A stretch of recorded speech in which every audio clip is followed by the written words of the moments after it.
We're live, Mr. Bass, and get your fish on. How's it going, Steve Chapman? How are you, man? I'm doing well. I missed your Sunday video. I look forward to Sundays, Sunday nights. Yeah, I know, man. I was driving back from the tournament and I was worn out and I just didn't feel like doing it. So how was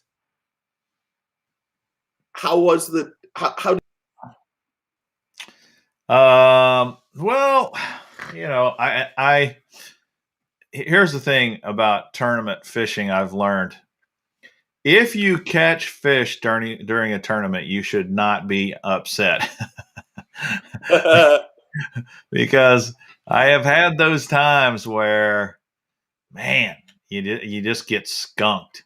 And so I'm fortunate that I caught my limit and I even was able to call a fish. And so it was not a disaster by any means. But I will definitely kind of recap the tournament, and because I know some of the guys want to know.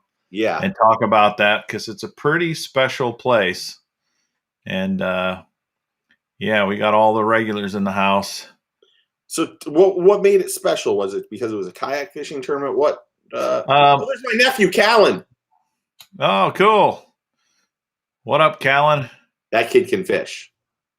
Cool. Awesome. Well, it's the Mississippi River up in La Crosse, Wisconsin.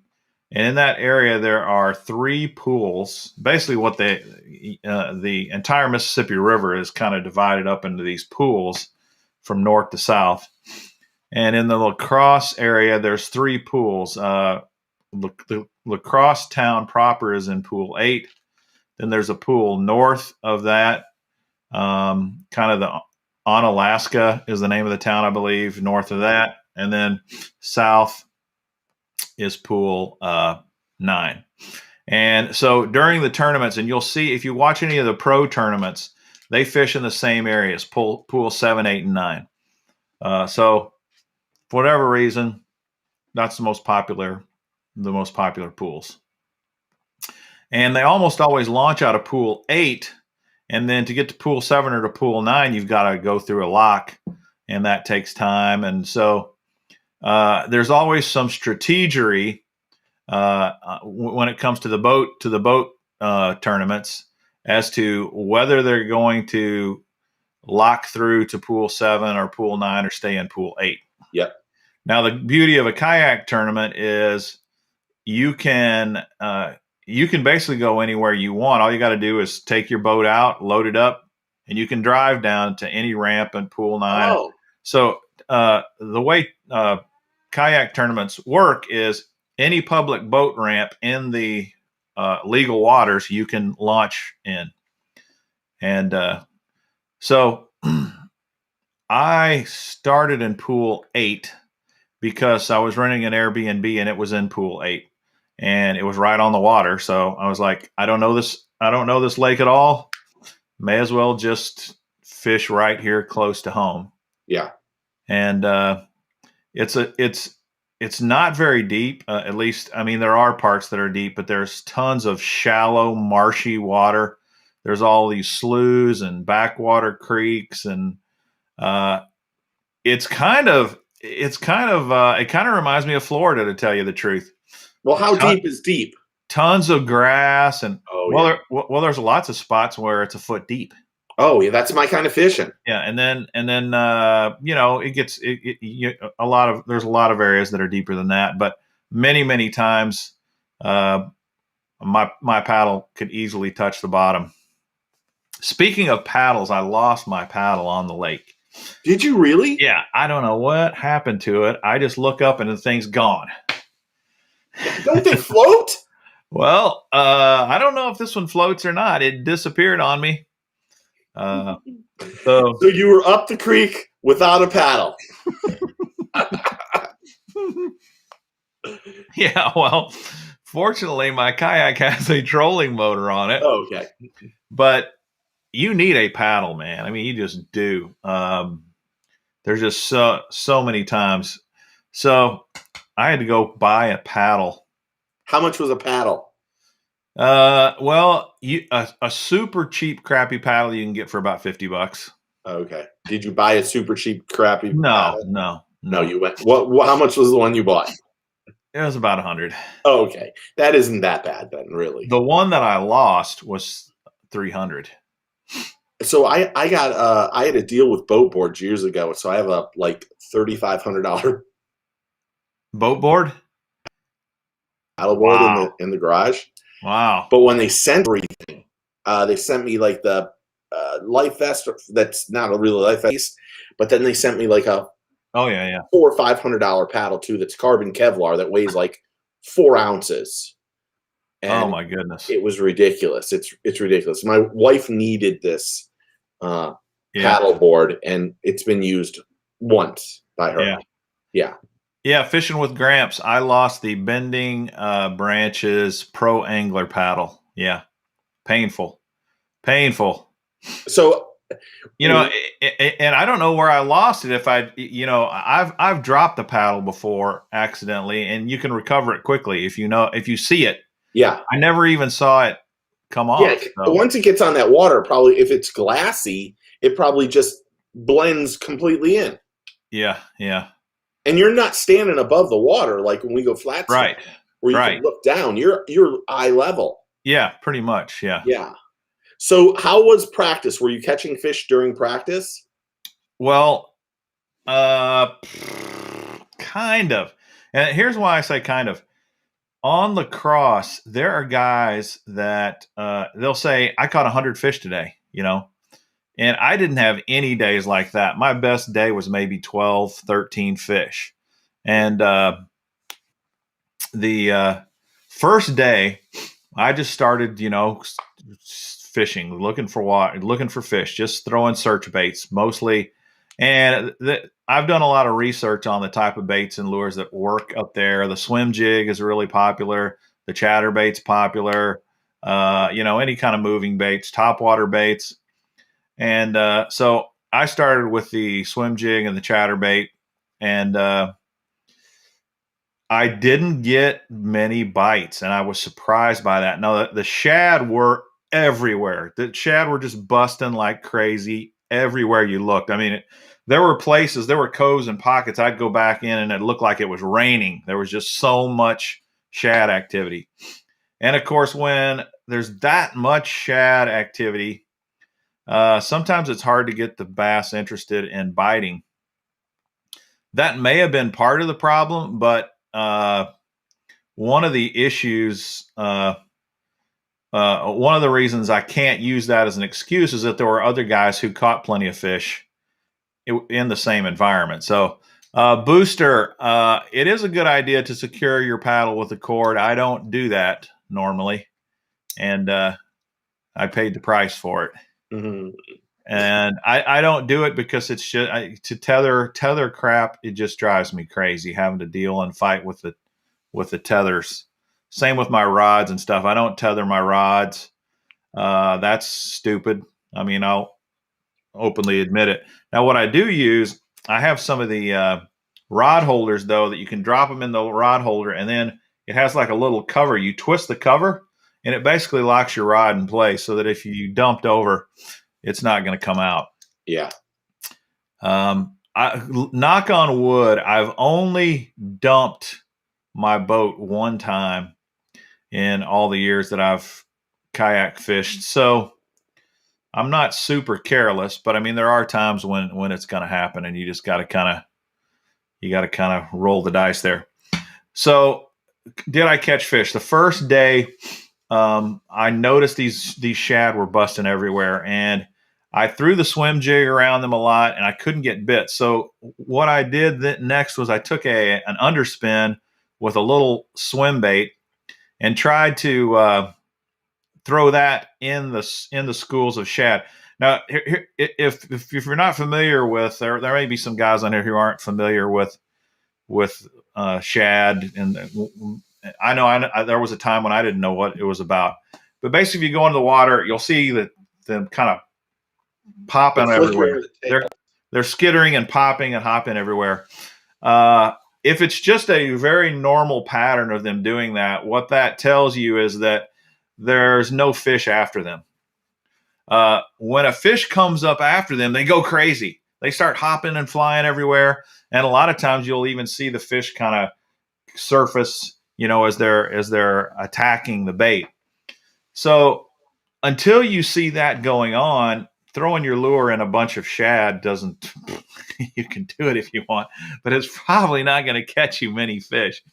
Mm-hmm. And trying to chase those schools around when a fish is busting on it is really kind of foolish. I mean, it's a cat and mouse game that you really should not bank on in a tournament. But that was about the only way I could get a bite. I would watch, and when I saw some fish activity on the shad, I would throw my lure in there and I would get bit. As soon as it would calm down, you wouldn't get any bites, And so that swim bait was working, but there was a couple things it was not doing for me. It wasn't catching me a ton of fish, and it wasn't catching me big fish. The limit size is 12 inches there. So, and in kayak fishing, the kind of creme de la creme that you're shooting for is a 20-inch fish. If you could get 5 20-inch fish, that's 100 inches, you are going to win. 85 inches, I think, is what won this tournament. It was just one day? Yeah, just a one day deal. How many practice days did you have before? 3. 3? Mm-hmm. So you're out there for 4 days. I mean, did you feel like you learned something in the process of fishing the tournament? And how many people were in it? 91. Oh, wow. That's a big tournament. 91, and I came in 53rd place. So you're middle of the road. That's not that bad. It's not terrible in that I've never really fished the water before. I had to figure it out on my own without any help from anybody. And I did find fish and I did catch fish. I just didn't find the big fish. That was my problem. Yeah. But I had a really good time. The water is amazing. That fishery is just incredible. It's so diverse and so different than anything else I've ever fished. It was a blast. And I did try a new bait up there, for me anyway, that I was going to show you guys. That I know some of you guys have fished this before, but I'd never fished it before.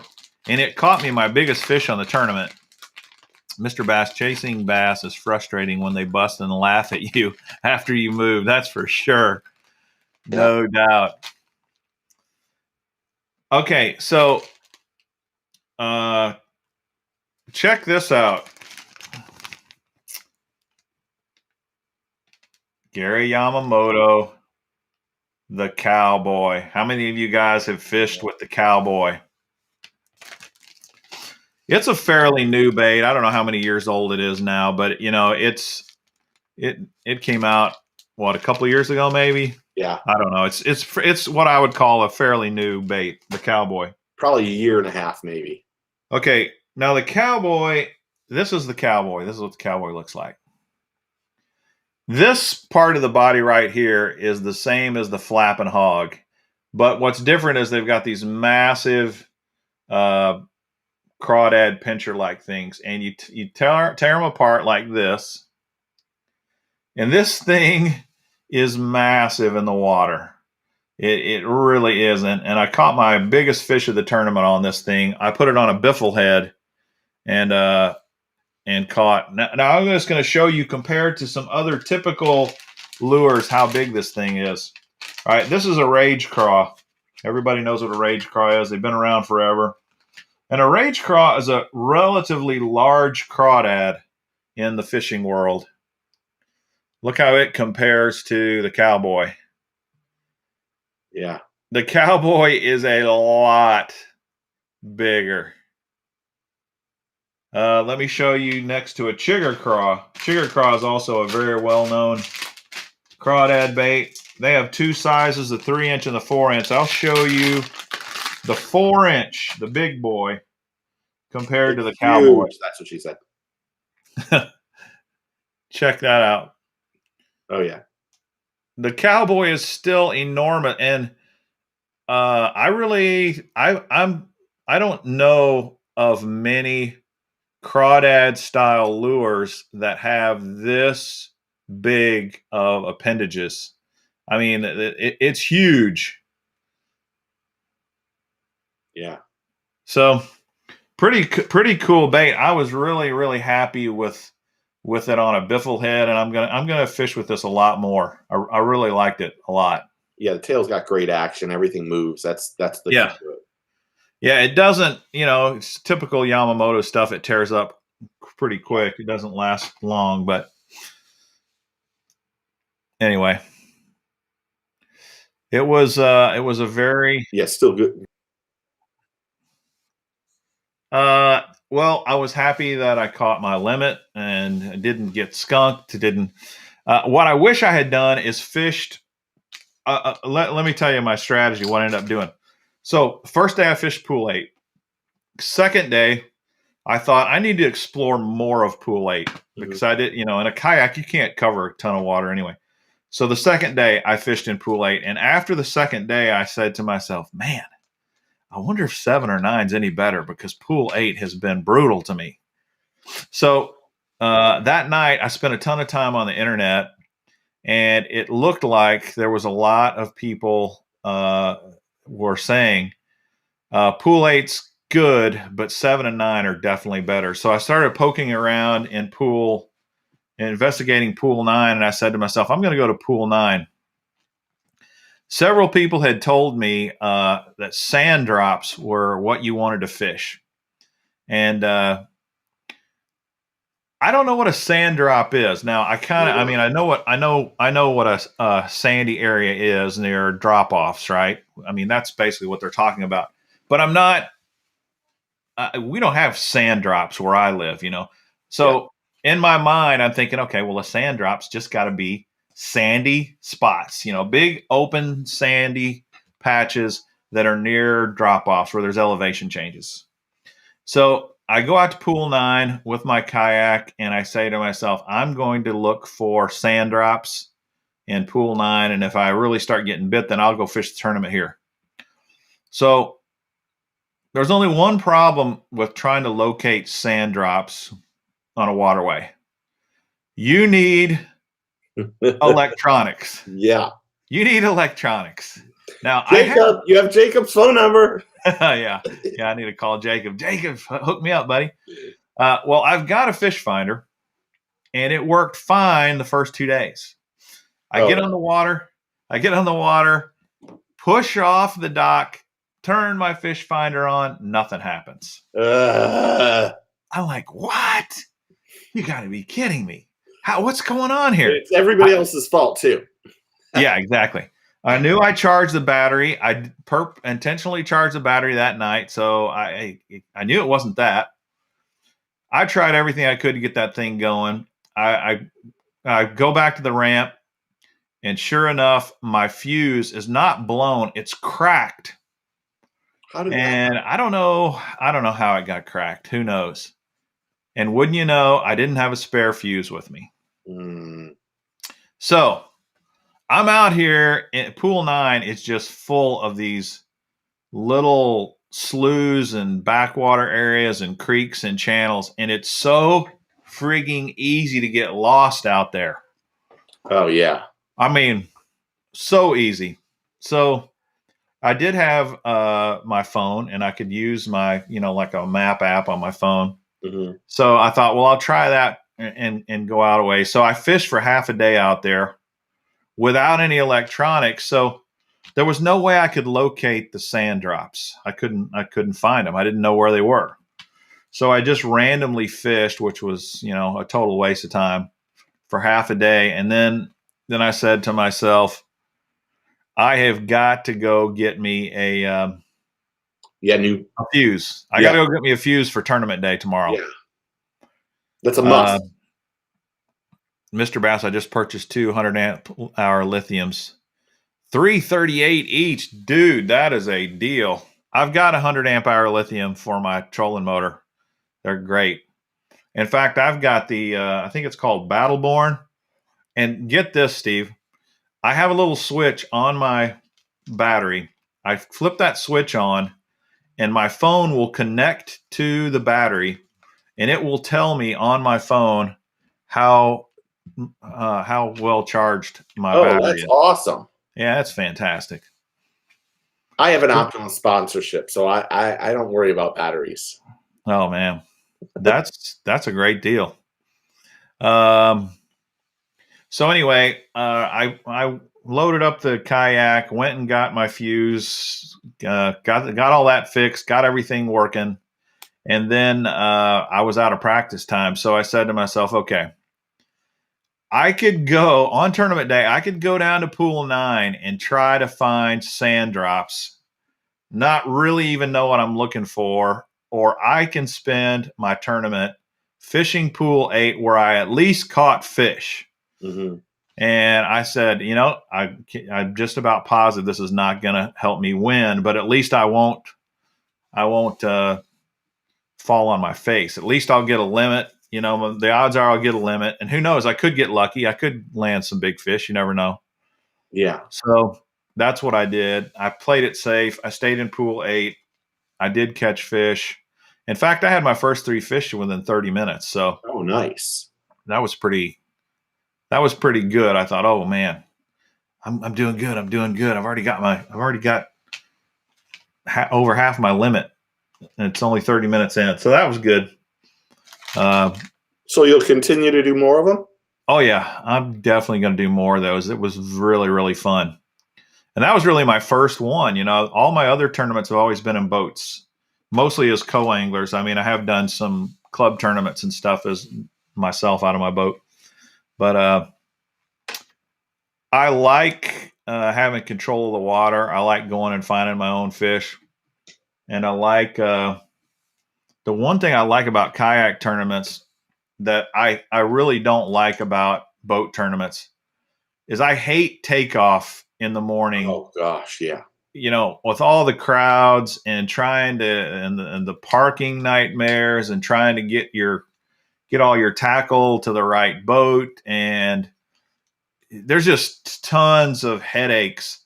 The only thing I really dread about tournament fishing in boats is from the time you wake up in the morning till the time you're actually in the boat ready to launch. All that stuff is just chaos. It's sheer chaos. The beauty of a kayak tournament, you just go to any ramp and put yourself in. It's great. You use an app to check in as soon as you get on the water. You check in and say, I'm here. And you're good to go, man. There's no chaos. There's no turmoil. It's great. Did you film? Did you put the GoPro on or whatever and film the whole day? I didn't film the whole day, but I did film all of my fish catches. Oh, that's cool. Yeah. Do you have to do it that way, or is there? Because I guess you have some sort of token that you got to put in each picture or something. Oh, well, the way you submit the fish is they have an app.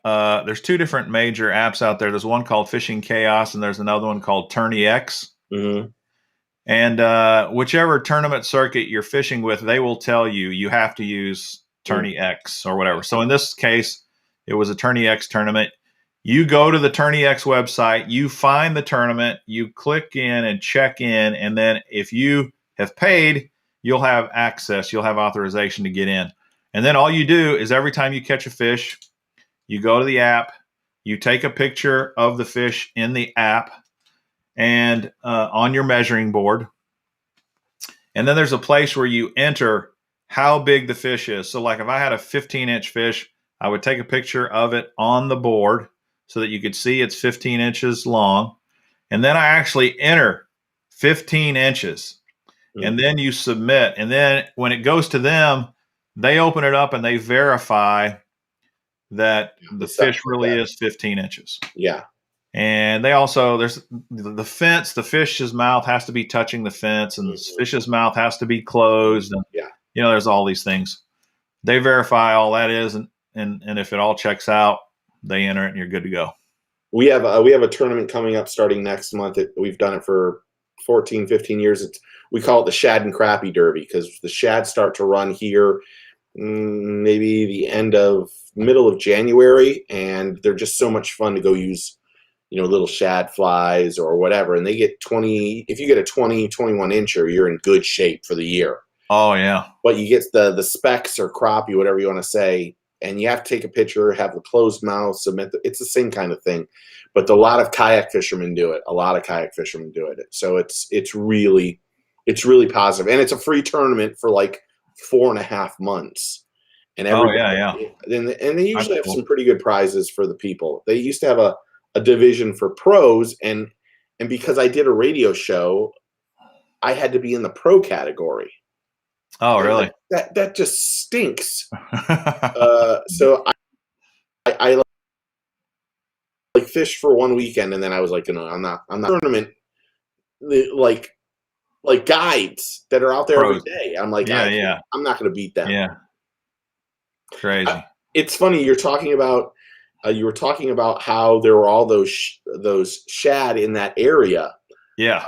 And a few years ago, well, every year, the DOA has a writers conference, and the writers and media get invited, and it's like an all expense weekend for you. It's about, like, I get invited to the Strike King ones, but the DOA ones are really, really good because Mark Nichols shows up and some of the pros show up. But they one year they did it, and it was exactly during one of our mullet runs, and the mullet were just as thick as, you could see them for a mile down the shoreline. Just as many, tons and tons of finger mullet. Probably millions, if not billions, of them were just on the edges.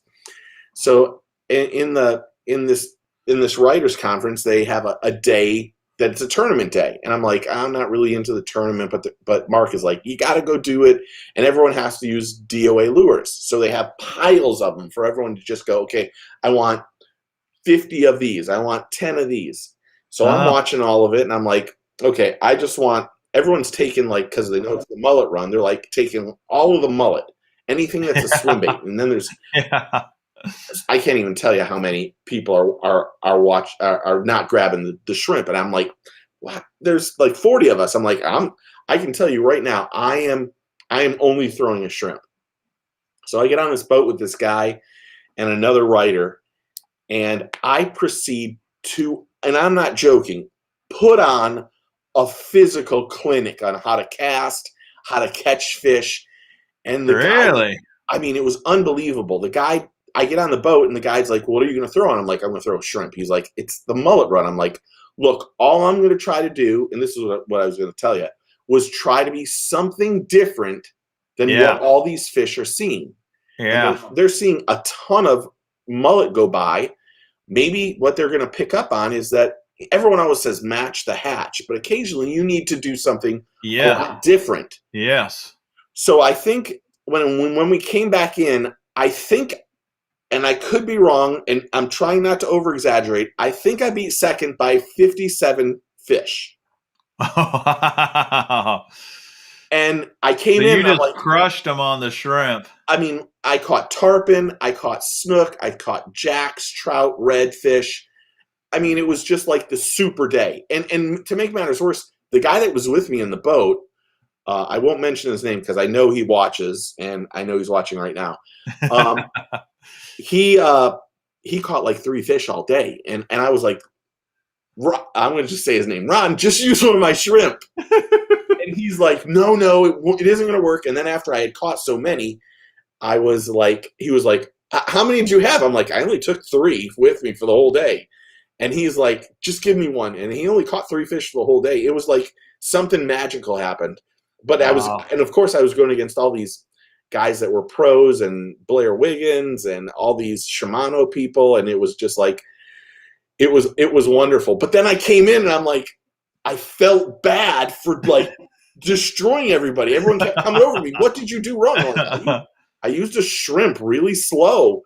And, I don't even remember what I won. I imagine it was some sunglasses and hats and shirts and rods and reels and stuff like that. But it was the second. I've only been in 3 tournaments in my 3 like that. I did one with the FOA the Florida Outdoor Writers. I came in first in that one for most, same thing that you did, most inches of bass. Yeah. We went 4 hours. I had 226 inches of bass in 4 hours. Holy cow.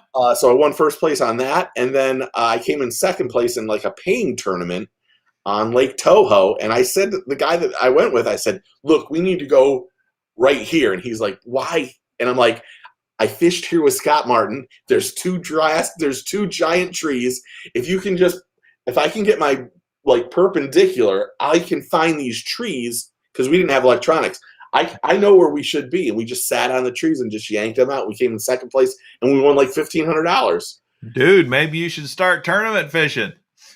And it was awesome.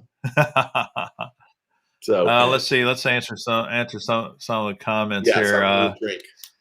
Alex, I was fishing Mississippi River up in La Crosse. George, I carry spare fuses with me all the time. It was one of those deals where just total brain fart. I couldn't believe I didn't have any with me. Some pros bring backup trolling motors in their boats. I know it. It's crazy. And one thing I really need to start doing is bringing a spare prop blade. I'm not going to. Obviously, you can't bring a spare, but it's inevitable at some point you're going to get your line wrapped around your trolling motor, and that happened to me this time. And you just never know when you're going to lose something. That little nut, that little washer, all those little things that go into that. Let's see here. Matthew, don't have it yet. Can answer your question. George, I did not get myself any cheese curds. I didn't hardly eat out at all, man. I stayed at Airbnb. I brought myself some sandwich stuff, and I was mostly just fishing. Hey, I got your lures, George. You had some Uncrustables, you mean? Yeah, I had Uncrustables too, the strawberry version. Oh, dude, you got to have the grape version. The grape's excellent, and I've always got the grape, but this little store I went to only had strawberry, and they were great too. No, that was why you did bad. You got to have grape. Old George in the comments here, he sent me a couple of lures this week. Nice. I was going to show you guys. George H. sent me, this is one of your favorites here, Steve. Can we talk about monster bass for just a few minutes? George, buddy. Thank you. I am sending this to Steve. No. Hey, this isn't a bad color. Got a little no. And honestly, that's not a bad bait. It actually walks fairly decent. Yeah. This is the Patriot. Which version? Patriot 3. Oh, okay. And the reason he sent me this is I have the 1 and the 2, but I don't have the 3. And George was nice enough to send me the 3. I had a great conversation with Rick on Monday. You did.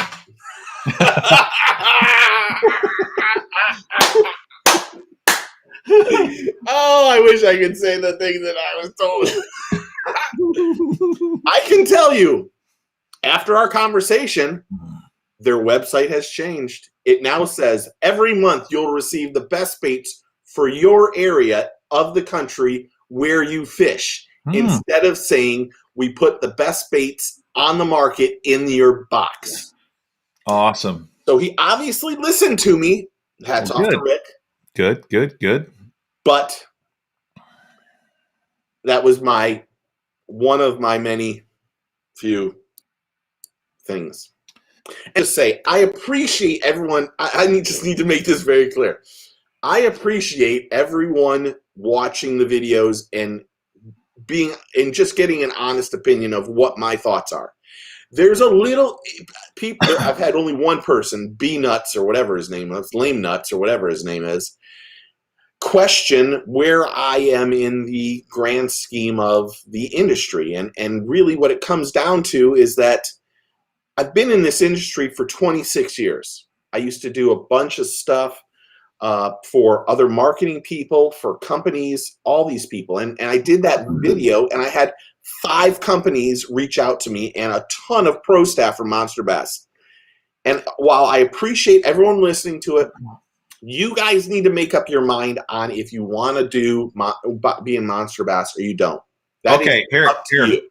Let's ask a question here. I got to ask this question. Okay. All right, guys, in the comments, if you have made a purchasing decision about Monster Bass because of Steve. Oh, good question. In other words, have you subscribed because of Steve or have you canceled because of Steve?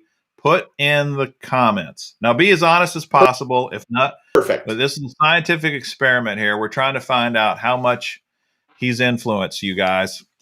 So just let us know in the comments, either yes, I subscribed, or yes, I quit, or no, I don't ever listen to Steve. I don't care about Steve's opinion. Yeah. Let's see. I was going to, George, I actually have a spare paddle. It's a collapsible little paddle that I usually take with me. And of course, I didn't put it in the boat either. But I do carry one because I've had a couple of times where on my big boat where the trolling motor died and the motor died, and you needed a little help with the paddle. I know, George, no curds. Can you believe it? Did you throw the spinnerbait? The water clarity up in La Crosse is what I would call tannic. It's very similar to Florida water. It's dark. It's got visibility. It's definitely got visibility. It's not muddy, but it's kind of a stained water. Yeah. Oh man, Texas Huntsman thinks Uncrustables are nasty. Oh, and he's a good dude. Well, everyone has their opinion. It's all right. They do. Everybody's got their opinion. All right, let's go on down here. Alan, love that video about Monster Bass, best baits. How about that? Let's see. I mean, I had some stuff on that.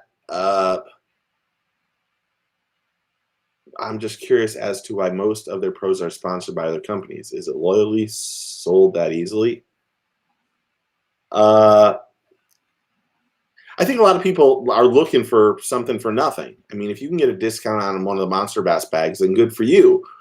If it saves you some money, but the problem that you have is that at times it does come with a responsibility of being a little bit nicer. No offense to the BassHick one. I caught one bass with that BassHick spinnerbait this month, and then it ran sideways. And what kind of spinnerbait? How good is that bait if it runs sideways after one bass? And 1 2-pound bass at most. So I just kind of try to. So the little B says he wouldn't subscribe. Well, there's a lot of people that don't subscribe. George says you don't influence me at all. Yeah, that's all right. I don't think George knows who I am, so that's all right. All right, let's see here. Yeah, I guess we're more interested in, did you decide to cancel because of Steve? Yeah, there was a bunch of people that canceled because of me. Yeah, that's been subscribed since they launched. Got big into YouTube, but I do love Steve's honesty. Yeah, booster, I couldn't retune it. It bent the blade, not the blade, the main whatever thing it is there. And after that happened, it just was. If I'm going to tune it that much, there's a lot of better ones out there that I can. Gramps, what are you asking? Wait a minute, did you see what your wife put? Personally, I make every decision in my life based on Steve's opinion. See, this woman is smart.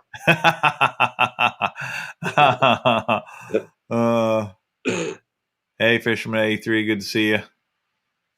And his loyalty sold that easily? Yeah. You don't Gramps, unfortunately, in this industry, there's way too many people that will say whatever they want to get something for nothing. I mean, in my opinion, most pro anglers, their handshake is this. This is their Yeah. handshake. It Yeah. isn't Yeah. this. Right. What are you Right. giving me? Right. And I'm not that way. I mean, I'll be Yeah. honest. You'll never hear me say anything bad about Shimano or a lot of people, but at the same time, I don't try to go out and work and just over promote those people. Okay. Steve's talking about Alex there, I guess. Well, it's a good question. I think one thing you will see with lots of people who are sponsored, though, they do have kind of what you would call companies that kind of cross each other.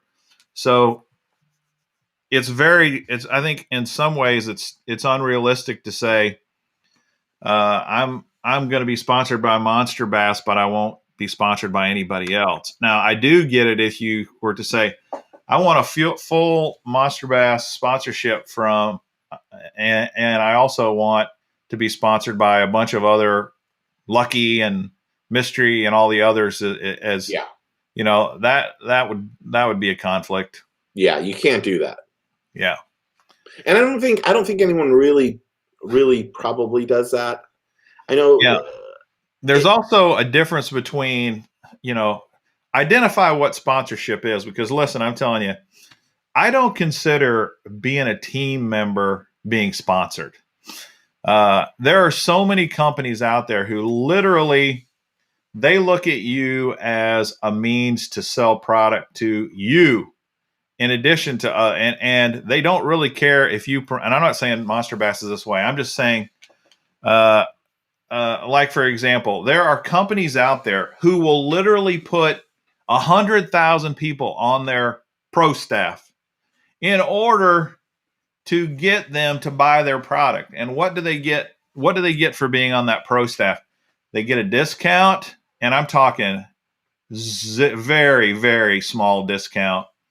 They get a very, very small discount on the product, and you can call yourself a member of the pro staff, and you can buy all of their swag and wear it, and you got to pay full price for all their hats and everything. That's you get a discount at there's. I was told by Lefty Cray there's 3 types of pro staff, and really the first one is a promotional staff. You're not really pro. Mm-hmm. You get lures at a discount, and you have to promote that product. Then the second step is to have a pro staff level where you get the product for free, and you don't, then you promote it too. And then the third level is that you get paid the product for free, and you get a check every month. Yeah. And that's a whole different level of things. And I'll be honest, Rick has done an absolute magnificent job at marketing and getting these people, these little YouTube people, content creators, to help promote his box. And he's one of the best. He is one of the best. He is probably the best. But you have to remember that those people, most of them are generally, they're not going to say, no offense to them, they're not going to say the truth about how they feel about certain lures. They're given a lure, like, no offense to the Mad Max, to even contemplate that they don't, Rick will say, we don't have a lure manufacturer. We went someplace and said, we want this lure to look like this. And that's it. And then we added our own color. Yeah. The Mad Max is almost an identical clone to the Dual Realis. To be honest, hold on. Because I'm almost finished with the popper video. And I will say, the Mad Max, unbelievable with accuracy for casting. The best one so far. But for casting distance, it's horrible. So you're saying the Mad Max, it's easy to put it where you want to put it. Yeah. So I'm going to try to hide something because it'll tell which one is which. Well, it doesn't matter. Which one's which? Oh, I know which one's which. Yeah, there's one telling detail. Yeah, there's one way to tell for sure. But look at those 2 lures. Now, mind you, look at the cup. Yeah. I've measured these all the way around. the cup, the length, the this right here, Mm-hmm. there is no difference. Wow. Zero. Even the Oh, sound. yeah. Yeah, they sound the same, don't they? Only difference is Red it's hook. got a red hook. Yeah, red hook's monster bass. And it's got a different. Got it in your hand? That's a sharp one. And it's got a different, whatever that. Line tie? Yeah, line tie. Is this a good bait? Yeah, it seems to do real well. It's accurate as hell. I mean, it is accurate. Just doesn't go as far. It needs to be just a little bit heavier, I think. But I mean, that's the dual Realist, and that thing is spot on to the other one. And he'll say, I don't know if I mentioned this. He talked about how he had 5,000 people write in and say, you need to change this, this, and this. No offense to any of the 5,000 people. They're not lure designers either. And there's a drastic difference if you say, oh, it needs to be the back hook needs to be moved back 2 millimeters, or it needs to be a little bit heavier here and there. Us normal people don't have that. Don't know those things. A professional lure designer does, but I don't need to get into that. I think the lure is still pretty good. Yeah. Well, I hope that we influence you to buy or not buy. I mean, as YouTubers, one of the things that makes us valuable in the marketplace is to be able to influence you. I think one of the things that Steve and I try to do, though, is we try to be as honest as we possibly can, because we're not going to sell out just to sell a product. If we like a product, we're going to tell you. If we don't like a product, we're going to tell you. And I've been asked to be on a lot of people's pros. A lot. But yeah. I feel like if I do that, then I have to be a little bit more kind. Yeah. I know that sounds crazy, but yeah, well, Gramps said it. I'd rather we influence monster bass to be better. That's what in my conversation that was 40 some odd minutes with Rick was really about that. It was about not telling us consistently that you're putting the best baits on the market in our box, because that isn't the truth. Because BassHick, Lunker Candy, Lunker Hunt, no offense to Monster Bass, but the Monster Bass isn't even the best brands on the market. They make a great bait, but is it the best? I mean, would you rather have a dual Realist or a Monster Bass popper? I mean, yeah. Here's something else too. I've kind of thought about this, because there was a time when Lucky was good, and then now we pretty much all hate Lucky. There was a time when Monster Bass was just crushing it, and I thought to myself, there's still a whole lot about Monster Bass I really like. There's a whole lot about Monster Bass I think a lot of people like. But I know that part of the turning point for some people was when they started producing their own lures and putting their own lures in the box. Mm-hmm. Well, take something like Bass Baits Monthly right now. Well, those of us who subscribe to Bass Baits Monthly and really like Bass Baits Monthly, how would our opinion change if next month we open up the Bass Baits Monthly box and 3 of the lures in that box were new lures made by Bass Baits Monthly? Well, probably it would depend on the lures, but I think there's just something in our head where we kind of mentally say to ourselves, wait a second, I want name brand stuff. And now I've got the Bass Baits Monthly brand, Now I got the Warriors brand. Mm-hmm. And then it makes you start asking, well, are the Warriors baits any good? I've never heard of them. I've never seen them. I've never tried them. I don't know about anybody who fishes with them. Are they any good? That probably has something to do with it, And then the other piece is kind of what you've said, is you don't like, I don't want to put words in your mouth, but you don't appreciate a $15 crankbait if you don't think it's really a $15 crankbait. It wasn't. I mean, a month later, 2 weeks later, it was $12. Uh, Rick and I talked about this. One of the things that I think you can name a quality name product by where it's sold.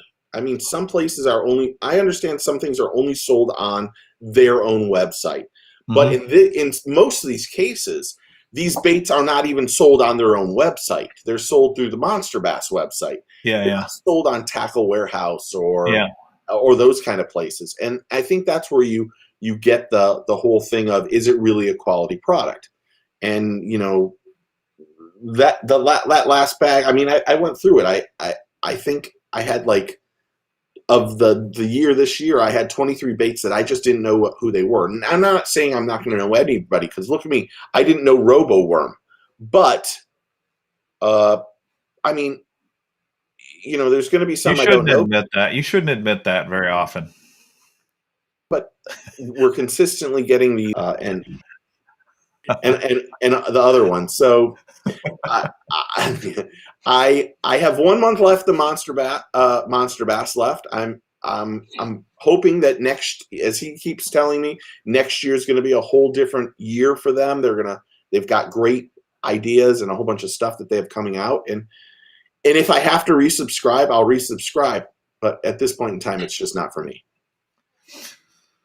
Well, the other thing too is even the good stuff I kind of get tired of. Like, for example, I got my Super Six Sack this month, and to tell you the truth, when I opened it up, I did a video. I haven't even published a video yet because I've got problems with my camera.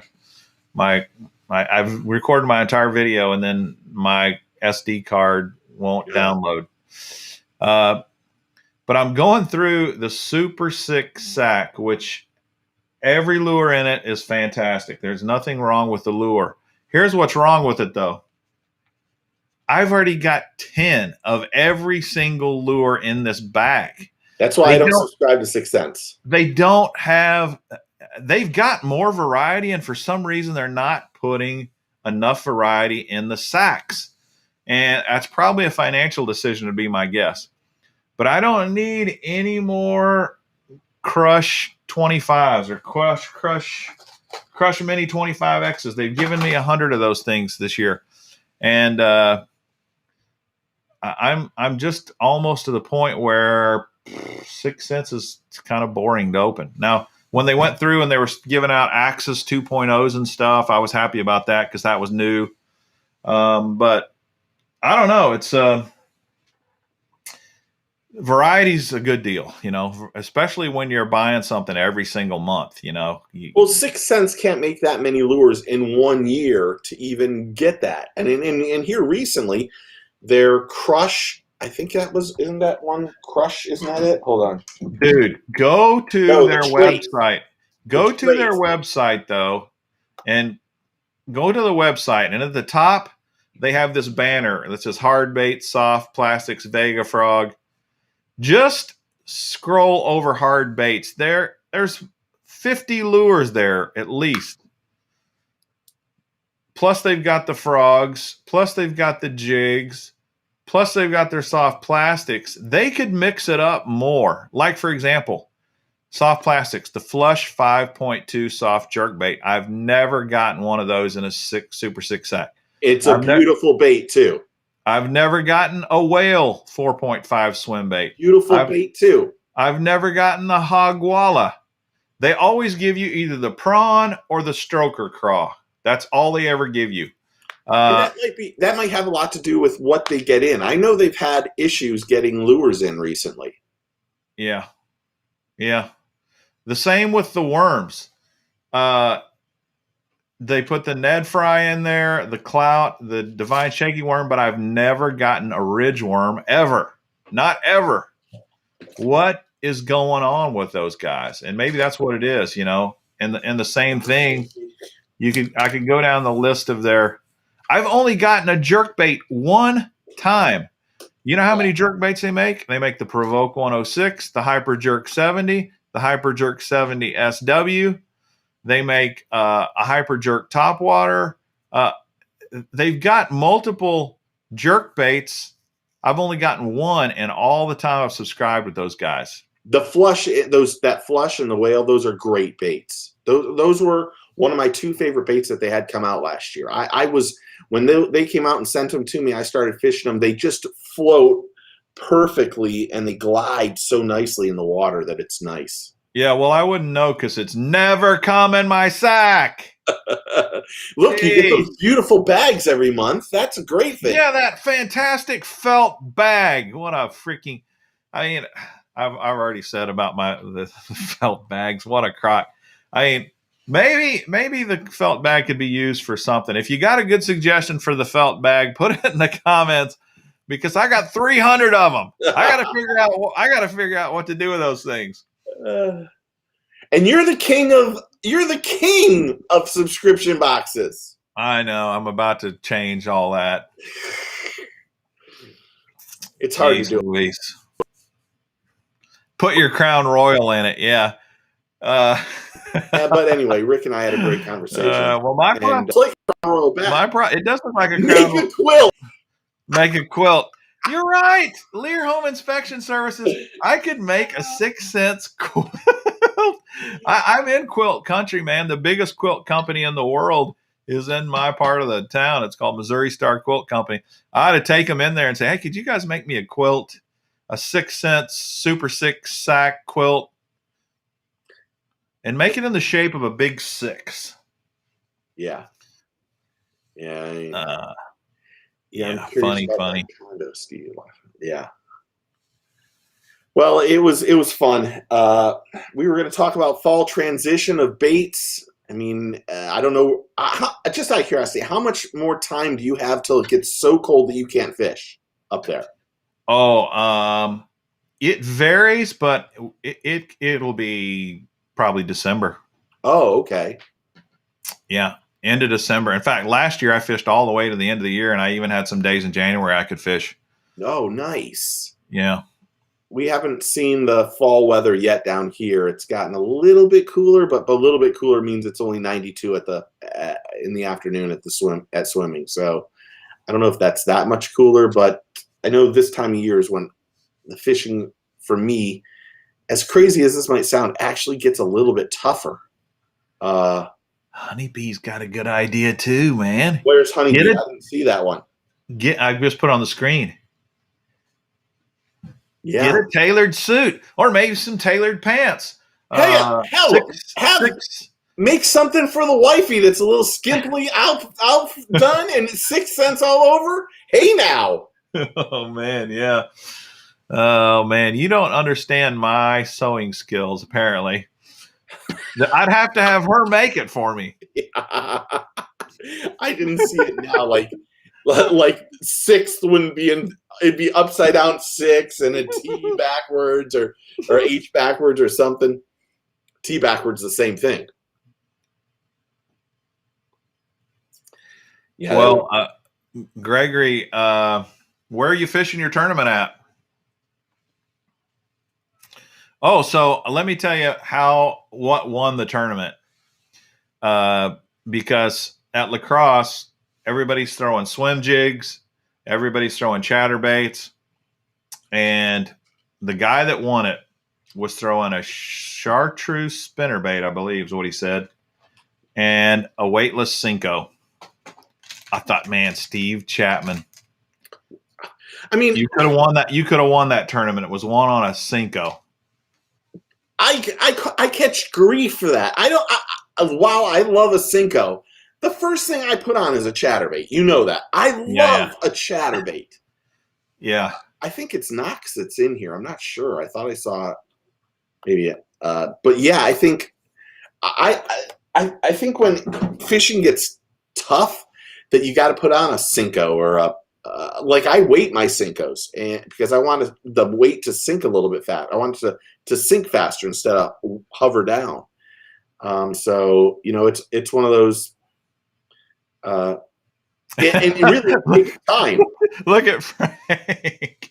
6 cent suit with an ICBM necklace. Woo! Heck yeah, dude. Nailed it. You have nailed it. Oh man, that is hilarious. The old ICBM necklace. Yeah. On a gold chain. No, it's got to be fishing braid. Oh yeah, fishing braid. Yeah, come on, man. So did what? Just out of curiosity, what color was he throwing? Did you ask? Don't know. I didn't talk to him. Did you notice last week you kind of got two different theories from the champ, but he kind of agreed 90% of the time color doesn't matter? I mean, that's the second person who said that. That's like the champ said it, and then the week before, Jacob Wheeler said it. Yeah, okay. But go watch what they fish with. They're not just carrying one color in their boat.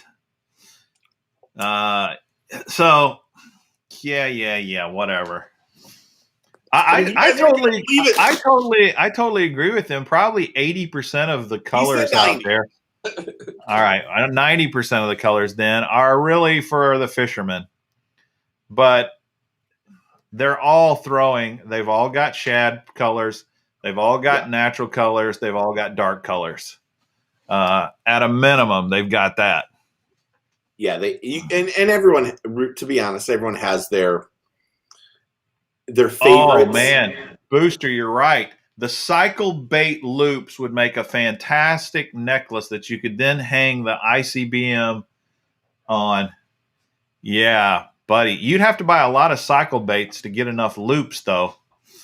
6 cents lingerie. Ross! I got Ross's phone number. Oh. Yeah, it's going back. Did you go back and listen to him last week? Yeah, I did. I mean, it was a great show. How down to earth is that dude? He's great. He's great.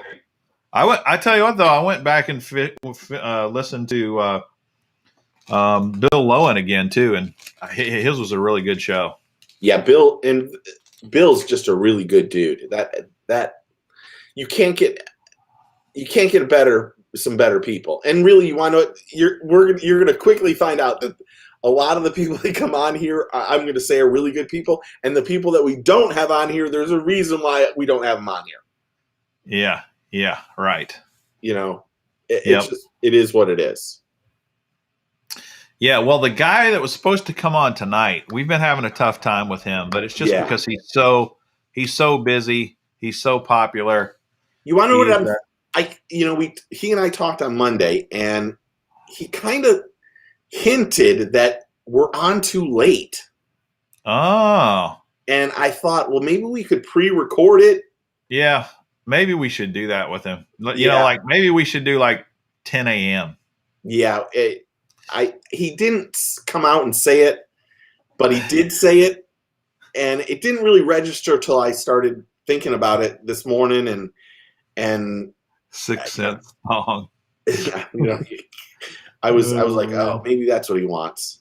That in all honesty, that happens with KVD too. He doesn't like to do things in the evening, so every time I've ever had him on, it was always in the middle of the day. I can get Edwin on at any time, Jim. Edwin's one of the best. Matthew, yes, I am. I was going to do it a couple days ago, and my camera shot craps on me. So anyway, the problem with doing a video where you're showing lures up close is you really need a good camera. Yes, you do. What kind of camera do you use, just out of curiosity? It's a Lumix G9. Oh, that's a good camera. Yeah, it's a decent camera. I don't know what happened to it. So hopefully it's an easy fix. But this is a great camera. It focuses up close really well. That's what you need. Yeah, I don't know where my camera is. Mine's a Canon 7 something. And I could get Seth, I think. Is yours a mirrorless camera? Is that a mirrorless? Yeah, it's what they call the micro fifth third or whatever. It's mirrorless, yeah. Yeah, that helps quite a bit too. Looks like I guess I should be reaching out to Edwin. It looks like everyone wants Edwin on. Yeah, for sure. Okay, hold on. While we're sitting here. We know Polinick, after hunting season, said he'd hop on.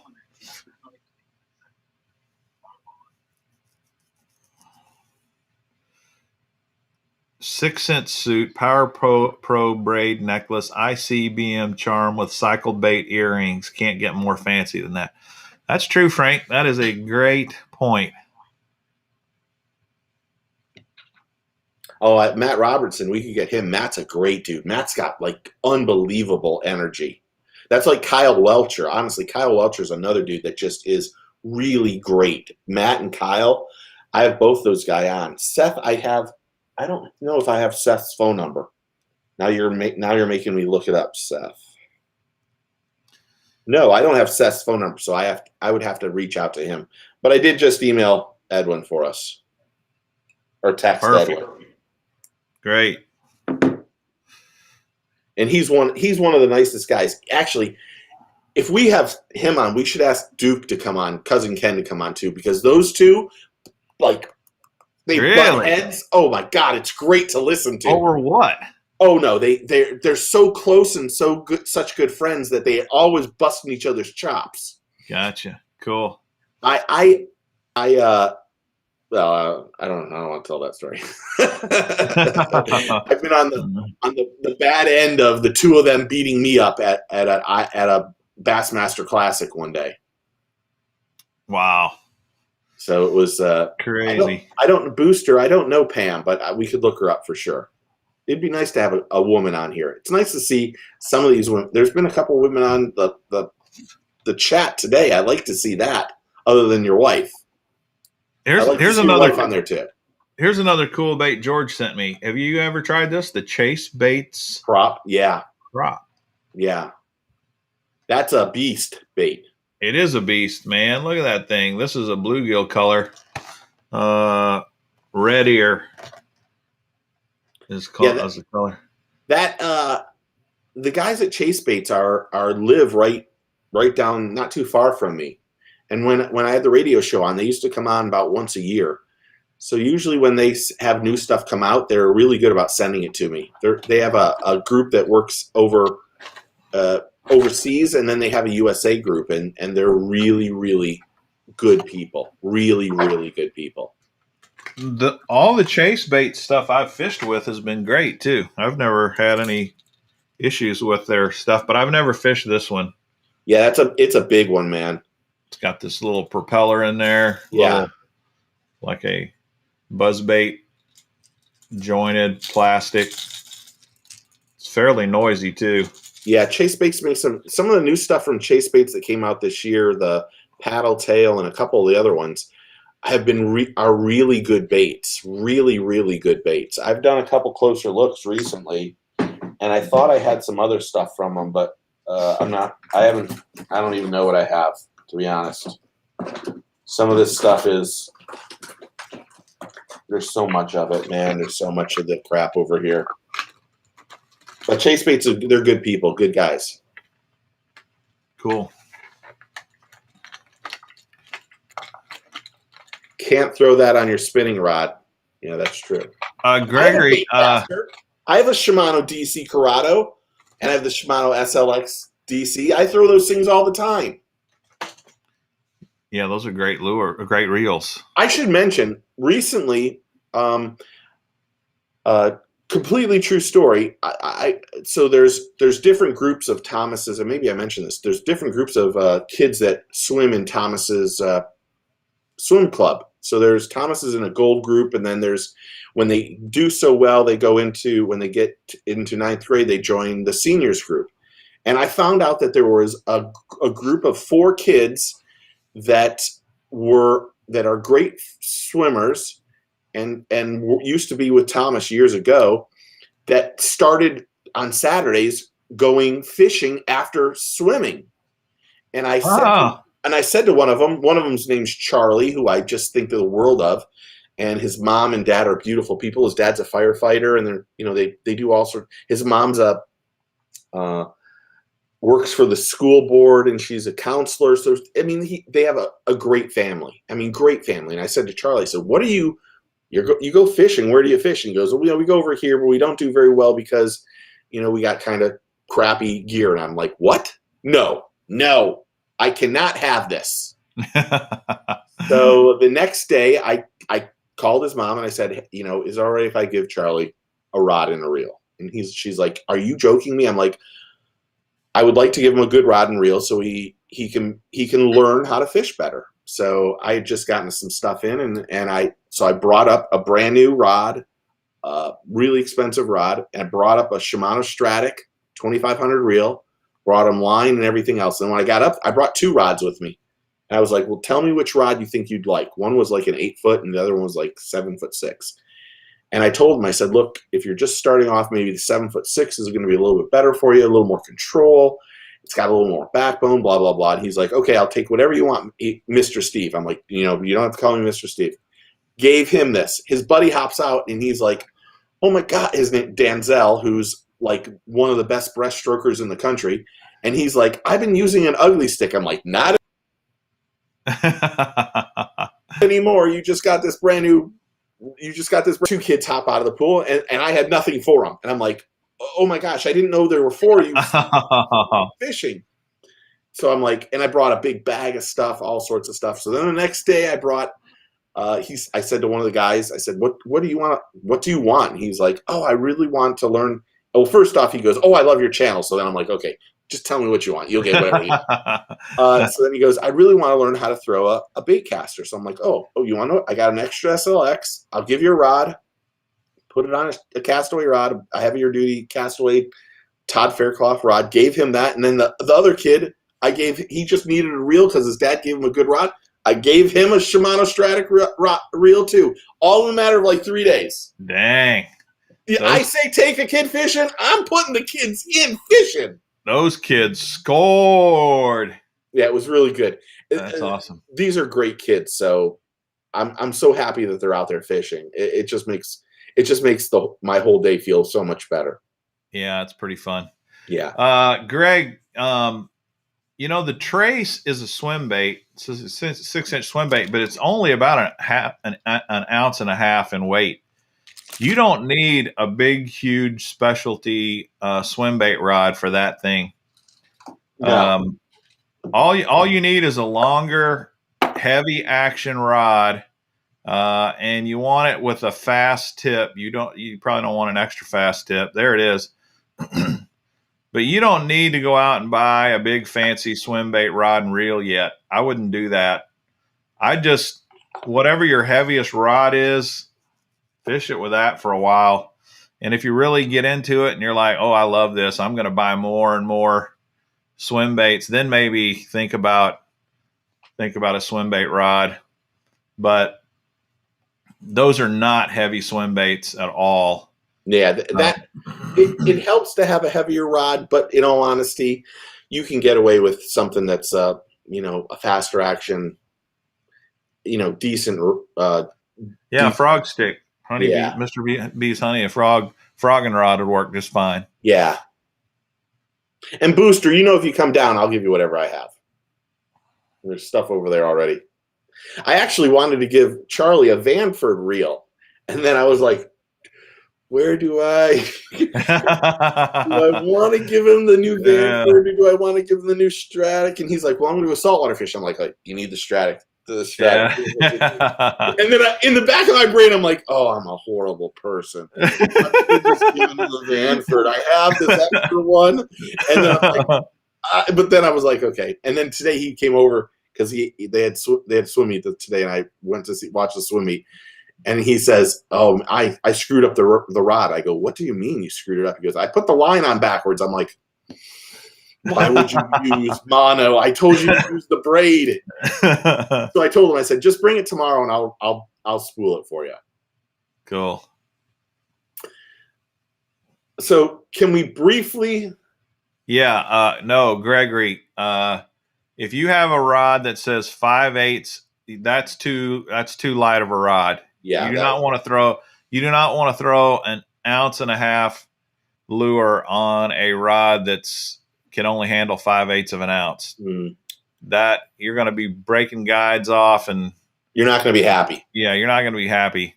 And I think really, if you have a bait that is that heavy, I don't think you get the right action in the bait because the rod doesn't have enough stiffness to make the bait work properly. Yeah, I think that's probably true too. But for the most part, it's all about how well it's going to cast that lure all Yeah. day, every day, over and over and over again. Like Matthew says, his 13 fishing black Omen 7.4 heavy rod would work good. Yeah, and it probably would. Yeah.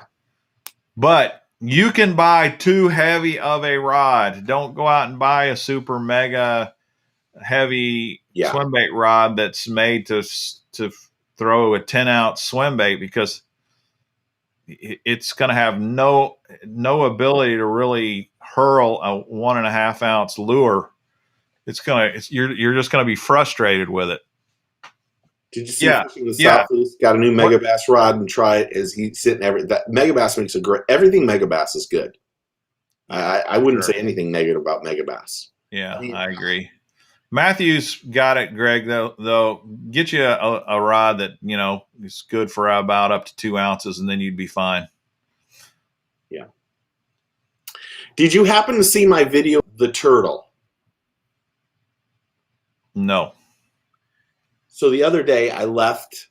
I don't even know what day it was. You told me about this though. This was the craziest thing I've ever seen in my life. So I actually wasn't going, as crazy as it sounds, I wasn't going fishing. Fishing. I went to my frog pond to put the drone up and to get what the bait looked like in the water. It was a rat. It was a Kahara skirted rat, and it was, oh, it's right here. Here's what's left of it, because there's no hooks or nothing else left. Everything broke, including the rod, by the way, which sucked. But I was going to put the drone up, and then it started to get a little bit dark, and I thought I'll put my good camera in a spot on the tripod, and I'll just try to focus on an area and have the lure as close up as possible on my good camera, and just let it work.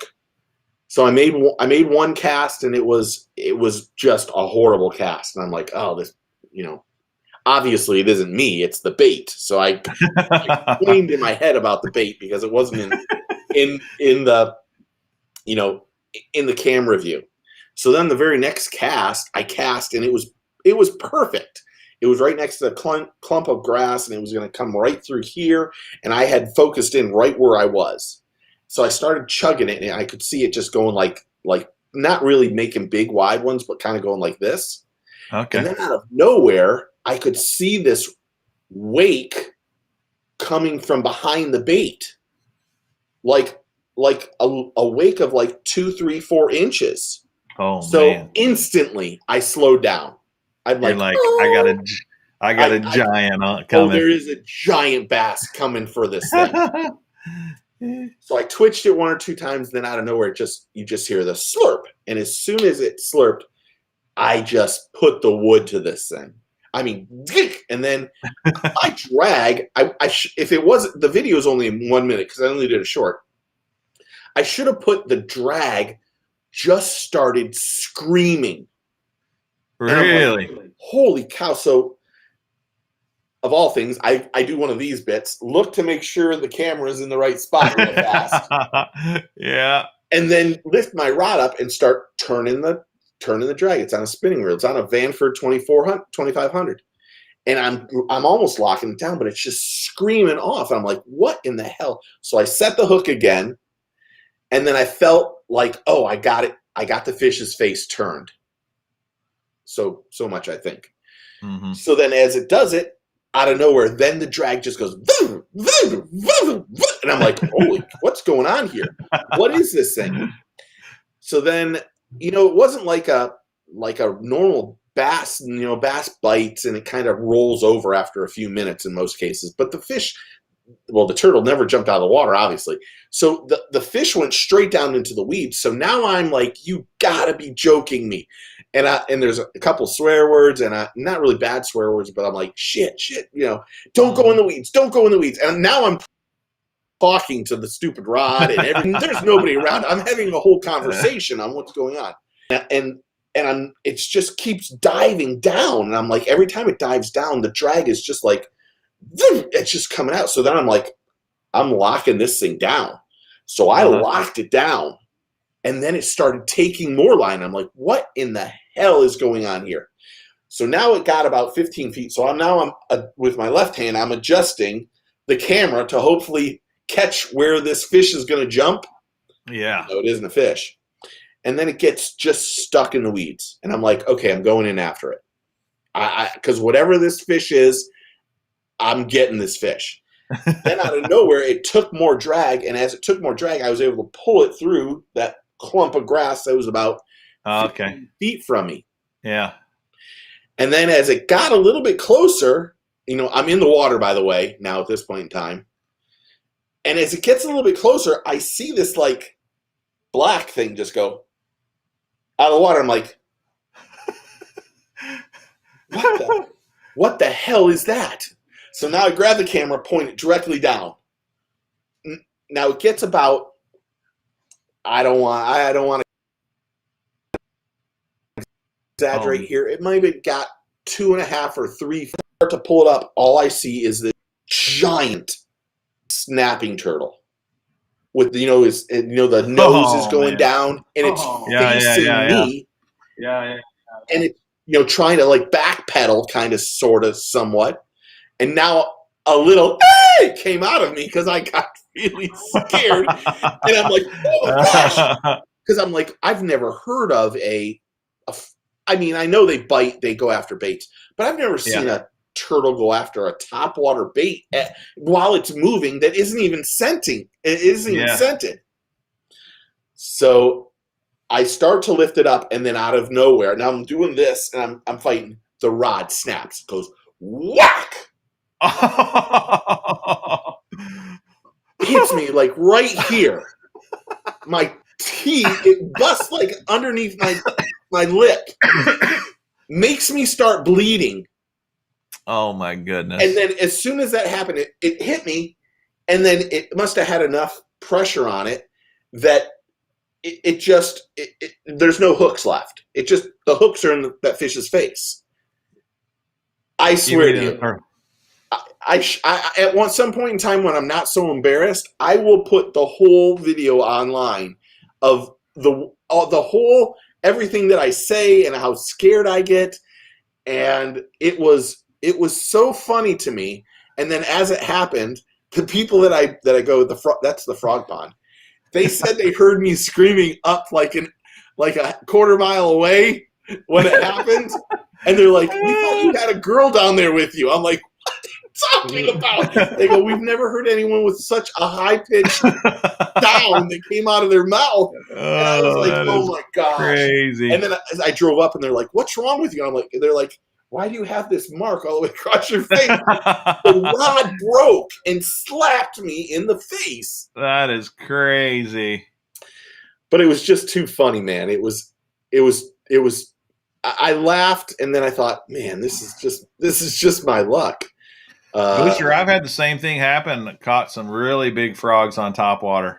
Yeah. That's one of the crazy things. You see these giant frogs that will come after topwater. Frogs even. They'll eat them. The worst part Edwin's about down is in can't do it, or no, he's down. He just said, "Tell me what Wednesday you want to do it." Oh, perfect. That's great. That is great. That doesn't show his number, does it? Now you can't. I couldn't see it anyway. Yeah, just looked like a white screen. He's one of the best, man. He's a Tackle Webs pro. Yeah. Also, you want to talk about our buddy Topwater Johnny? Looks like a lot of guys have been commenting. Yeah, if we can. I mean, it was a rough morning. Yeah, for sure. I think I told you about it, didn't I? Yeah. Yeah. So one of the guys on I forgot his name, DM me, Shannon Kirby, DM me and said, "Hey Steve, have you noticed that Johnny hasn't put a video up in a couple weeks?" And I'm like, "Oh, let me, I'm supposed to fish with him on Thursday. We talked about fishing. Let me call him and see what happened. What's going on." So I texted him, and it took like 24 hours to get a response back. And I didn't get a response back from Johnny. I got a response back from his wife, Kimberly, and she said, hey, Johnny got COVID and he's in the hospital. And I said, oh, well, I'll send a lot of prayers. So I talked to Shannon and told him, and I think I told you, but I didn't really tell anybody else Yeah. because Yeah. I felt like it was private. No Right. offense to anybody, but I don't need to share. Right. So then I think it was, I don't even know what Yeah. day it was. I texted him on maybe Yeah. Friday.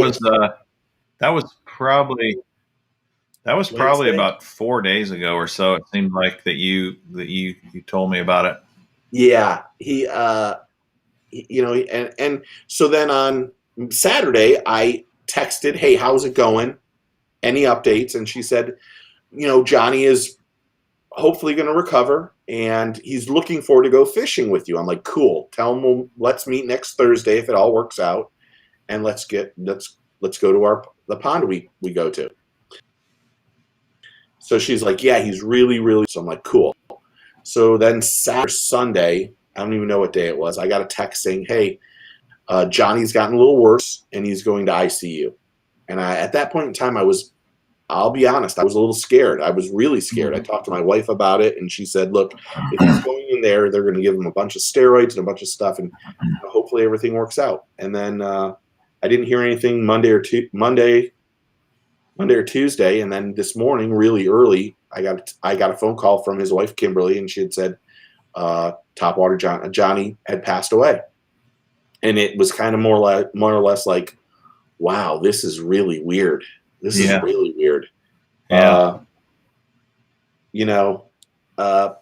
Johnny and I actually met Johnny when I used to do the radio show. Johnny used to he used to call in to try to get, a little bit of plug on the radio, that kind of stuff. And I would answer, the call and go, hey, do my thing, do a little interview, and then go tell everybody about your channel, blah, blah, blah. But we didn't really know each other. He was just one of those guys that was a big fan of the radio show.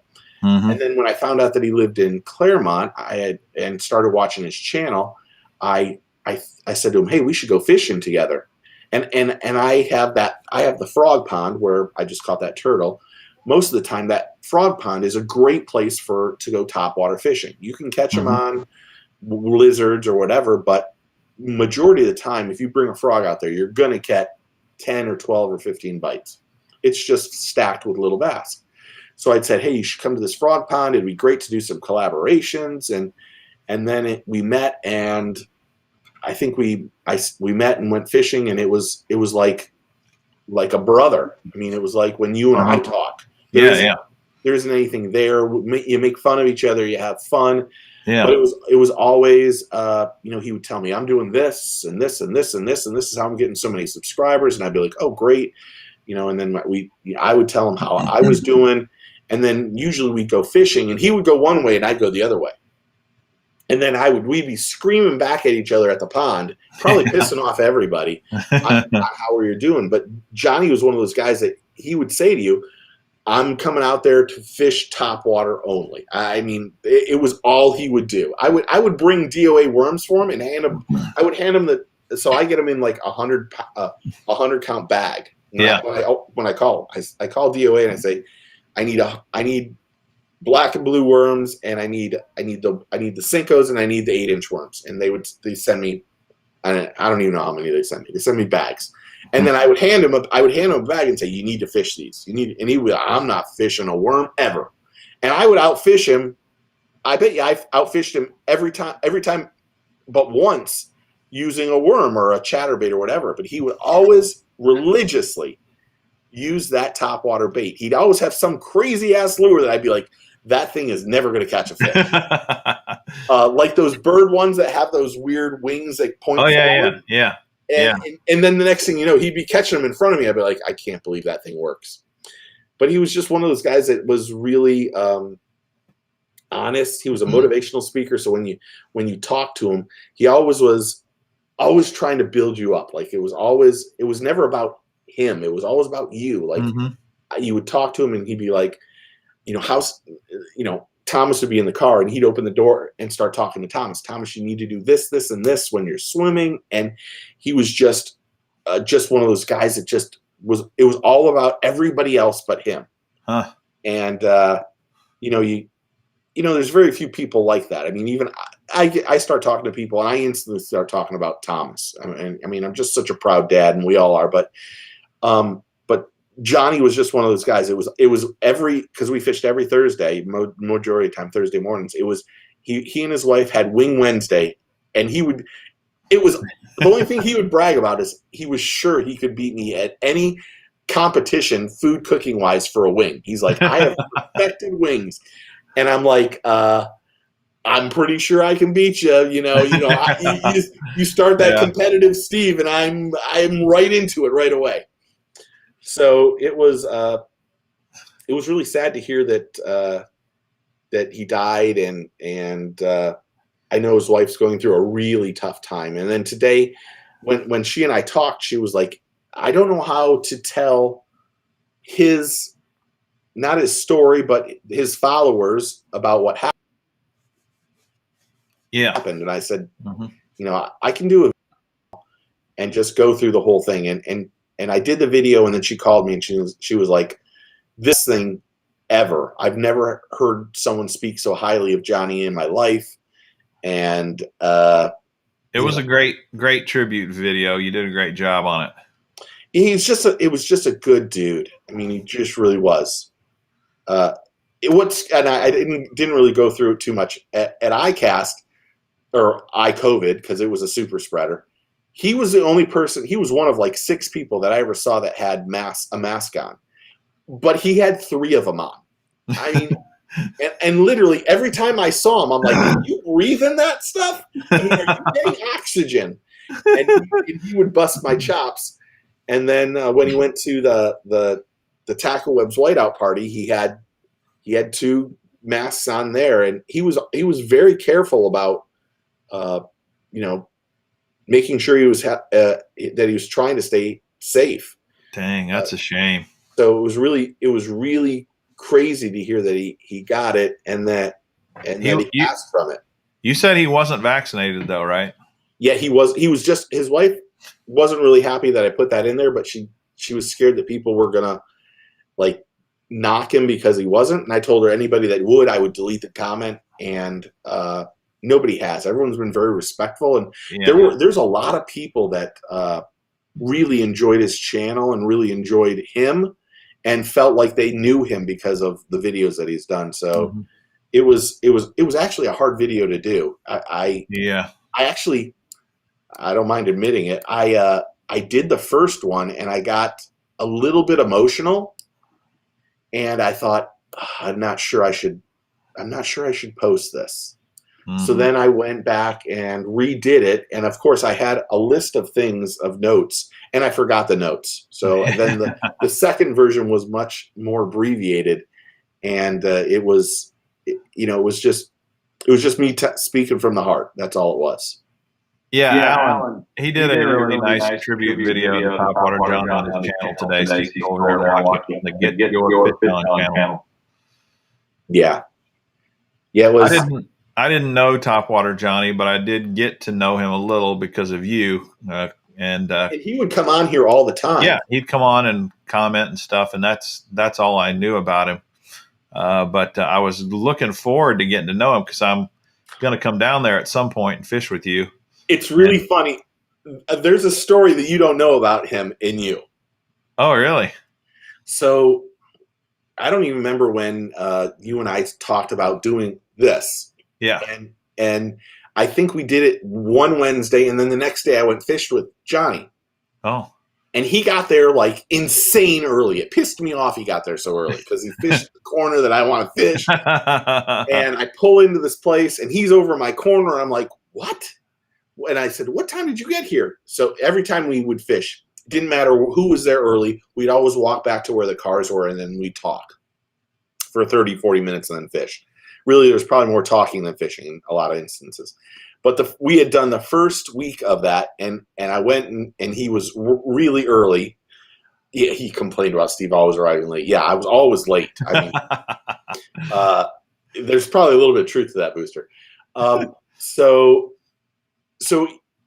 I get there, and we're sitting there talking. He's like, when did you decide to do this new podcast with Mr. Bass? And I said, well, he reached out to me and I thought it was a great idea. And we have a lot of the same things. And he goes, I was going to ask you to do a podcast with me. I go, well, I can't do that anymore. I've already got somebody lined up. So I'm only doing one and that's it. And then he pissed him off so bad. He's like, really? I'm like, really? I can't do two things. I don't have the voice for it. I'm trying to get out of this. And then he's like, I said to him later that day, he said, if you need me for anything, I'm there to do it. But he's like, yeah, we should be doing a podcast. And I'm like, oh, God, I don't want to do another one. Yeah, it's a lot for sure. So, yeah. But he always loved all your stuff. He did. We talked about you. We talked about a bunch of, the Guggen guys, which is weird because the Guggen guys don't even post videos anymore, it doesn't seem like. So I don't know if anyone's missing the Guggen guys videos these days. I don't either. It is interesting. It is interesting. I don't know that I've ever met a guy like Topwater Johnny that literally only fishes one technique. I do have a buddy that mostly fishes a lizard, but he'll sprinkle other stuff in if the lizard's not working. I've never seen someone just adamant and say, no, this is what I do. I only fish topwater and that's all I'm going to fish. And you are not going to put a worm in my hand.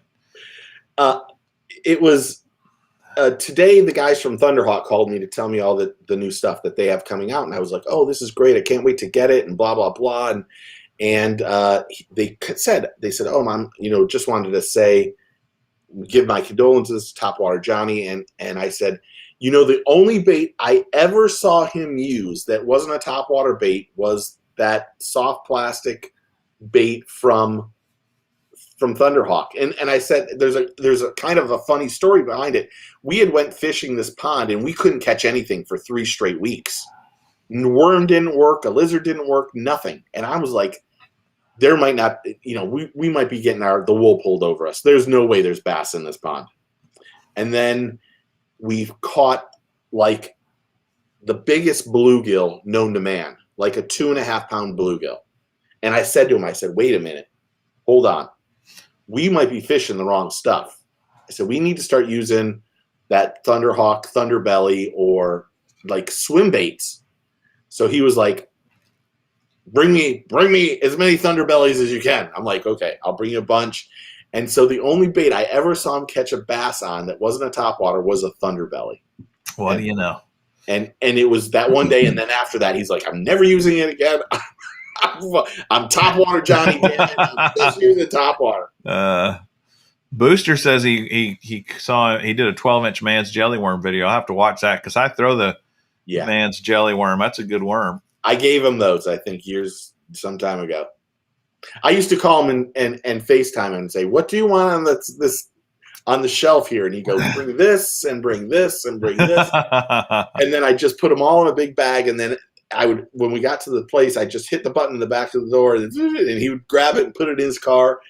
And he's the one that showed me that, I think it's out on the outside, that Captain Ken's dragonfly. And oh, yeah. Yeah. Honestly, I wouldn't have gotten one if Johnny didn't go, you got to make one for Steve. I mean, it's ridiculous that you're blowing Steve off for 2 years. So yeah.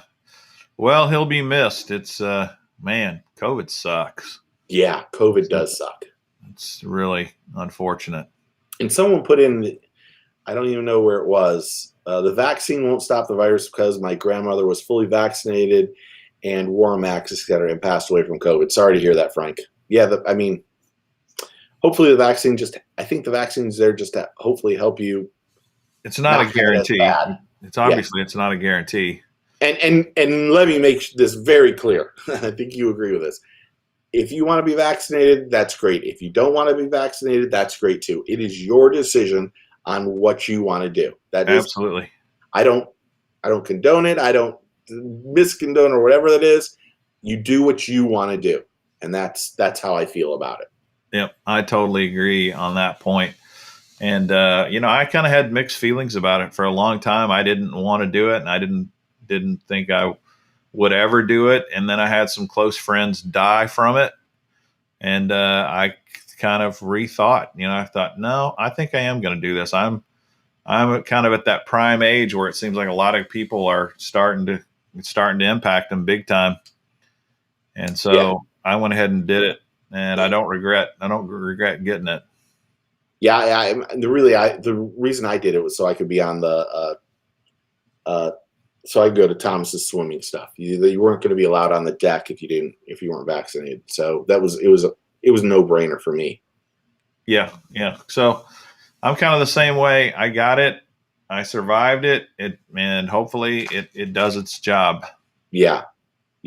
And again, my thoughts and prayers and everything go out to the whole Topwater Johnny family and friends, and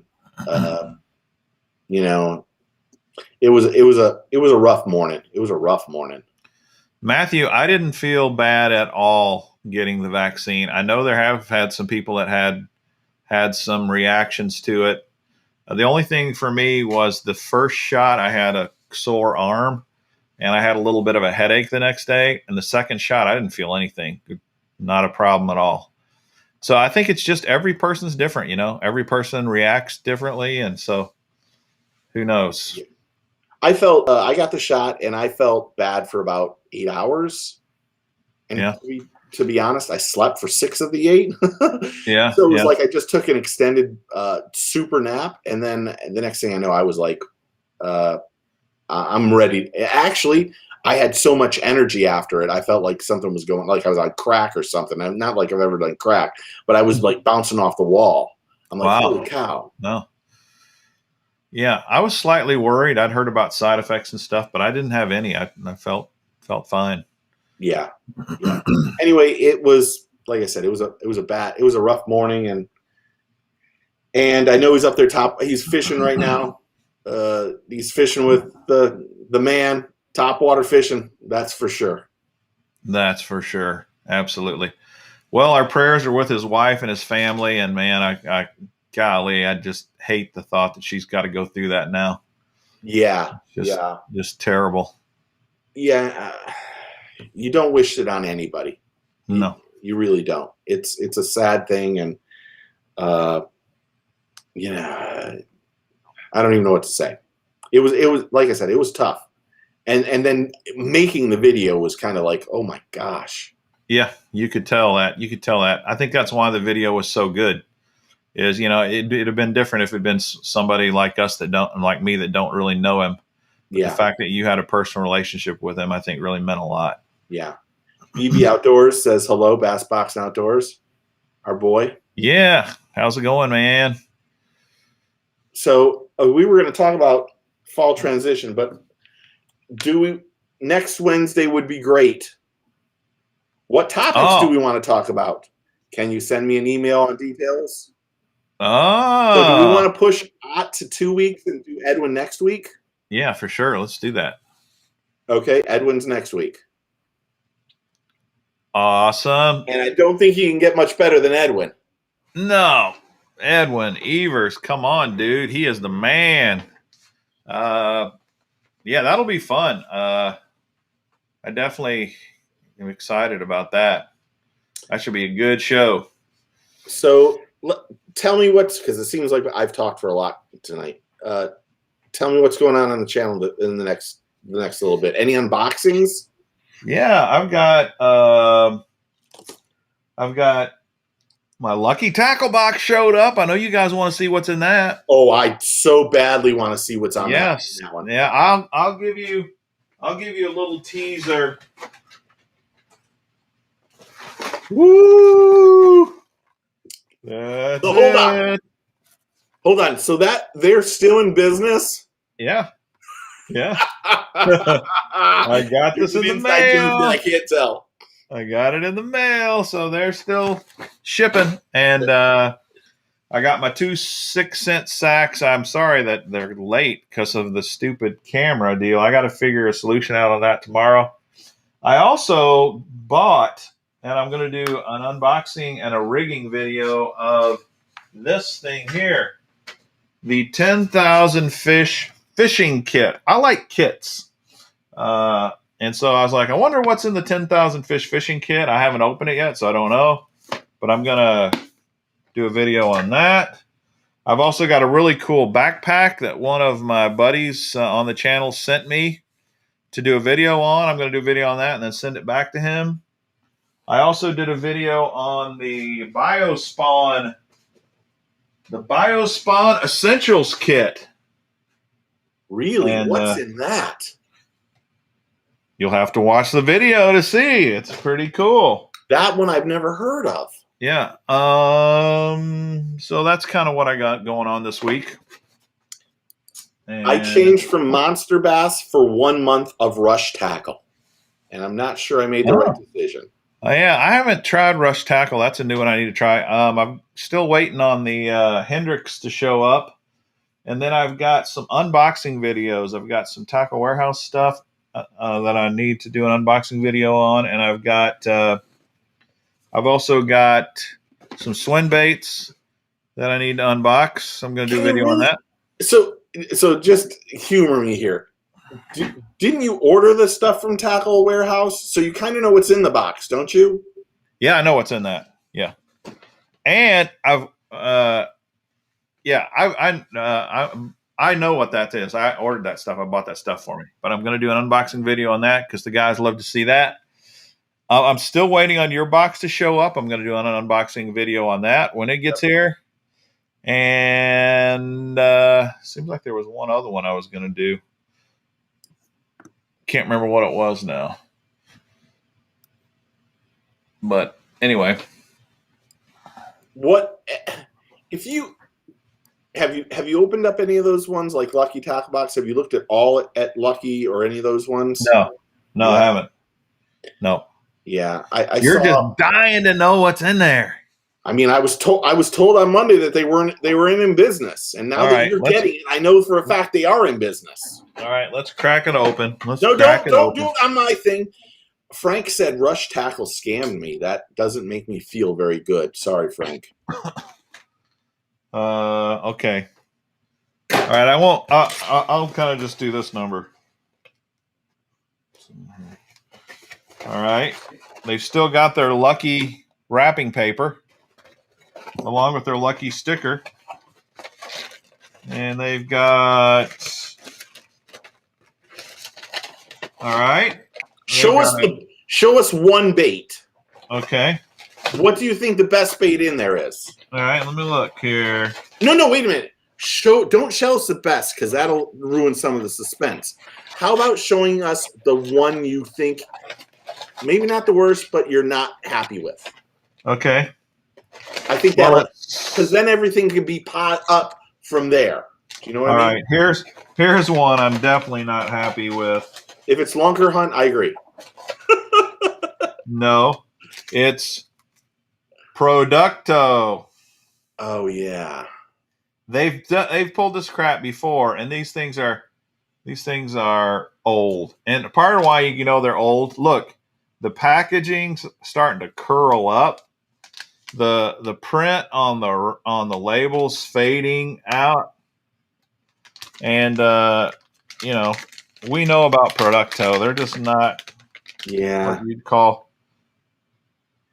It's not it's not best. terrible. It's not terrible, but it's just not.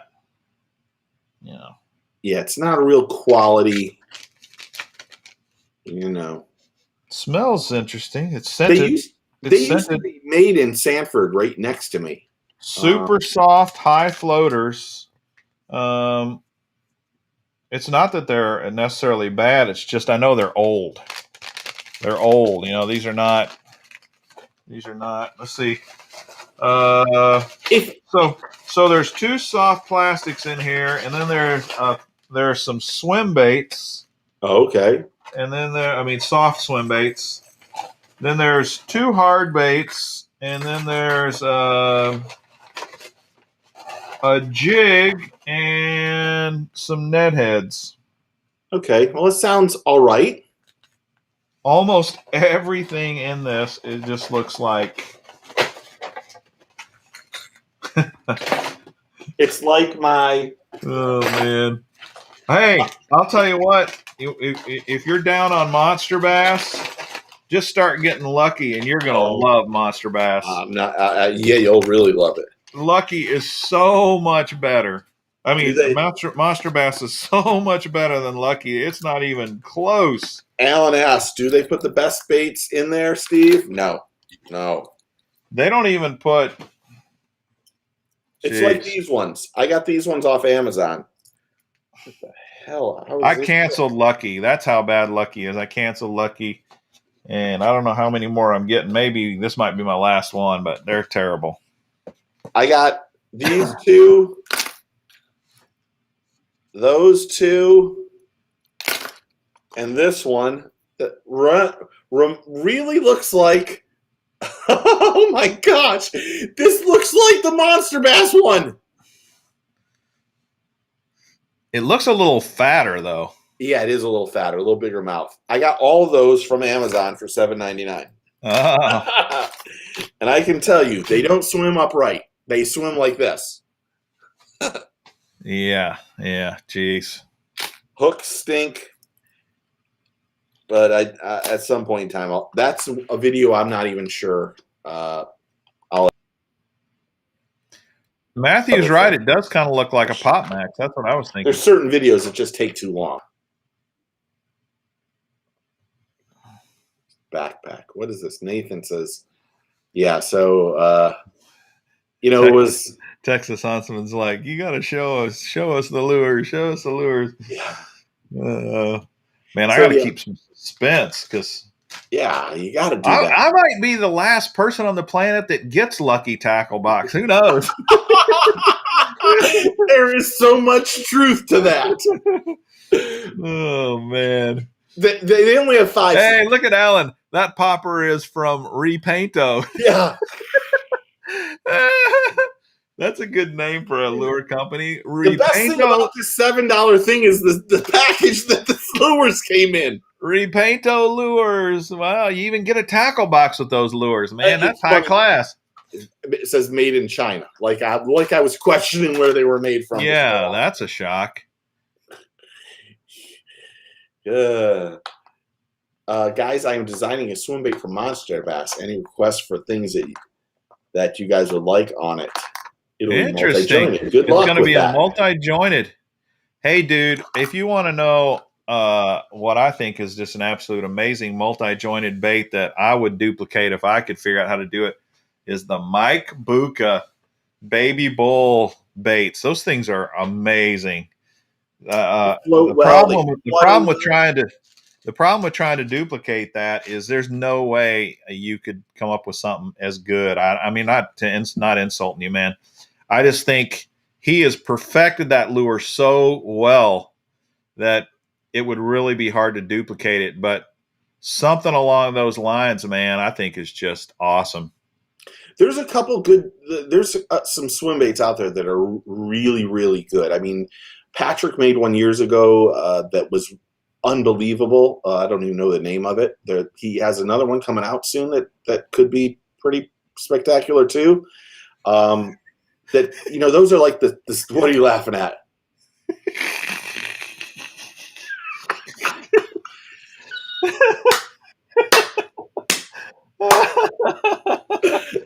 Oh, Tex, dude, you are something else, Texas man. Huntsman's on fire tonight. He is on fire. On fire. Oh man! Fish in the Southeast. I hope. I wish you the best luck. Make sure it shimmers as it floats downward. Make sure it has that little bit of a shimmer, and that it doesn't go nose down or tail down. Make sure it floats. Has that right thing. That would be my first thing on them, and make sure it can swim at any speed, because that's unbelievably important. Frank, I agree with you, man. Those bull shads and bull gills are amazing for the price. Yeah. I mean, they just are.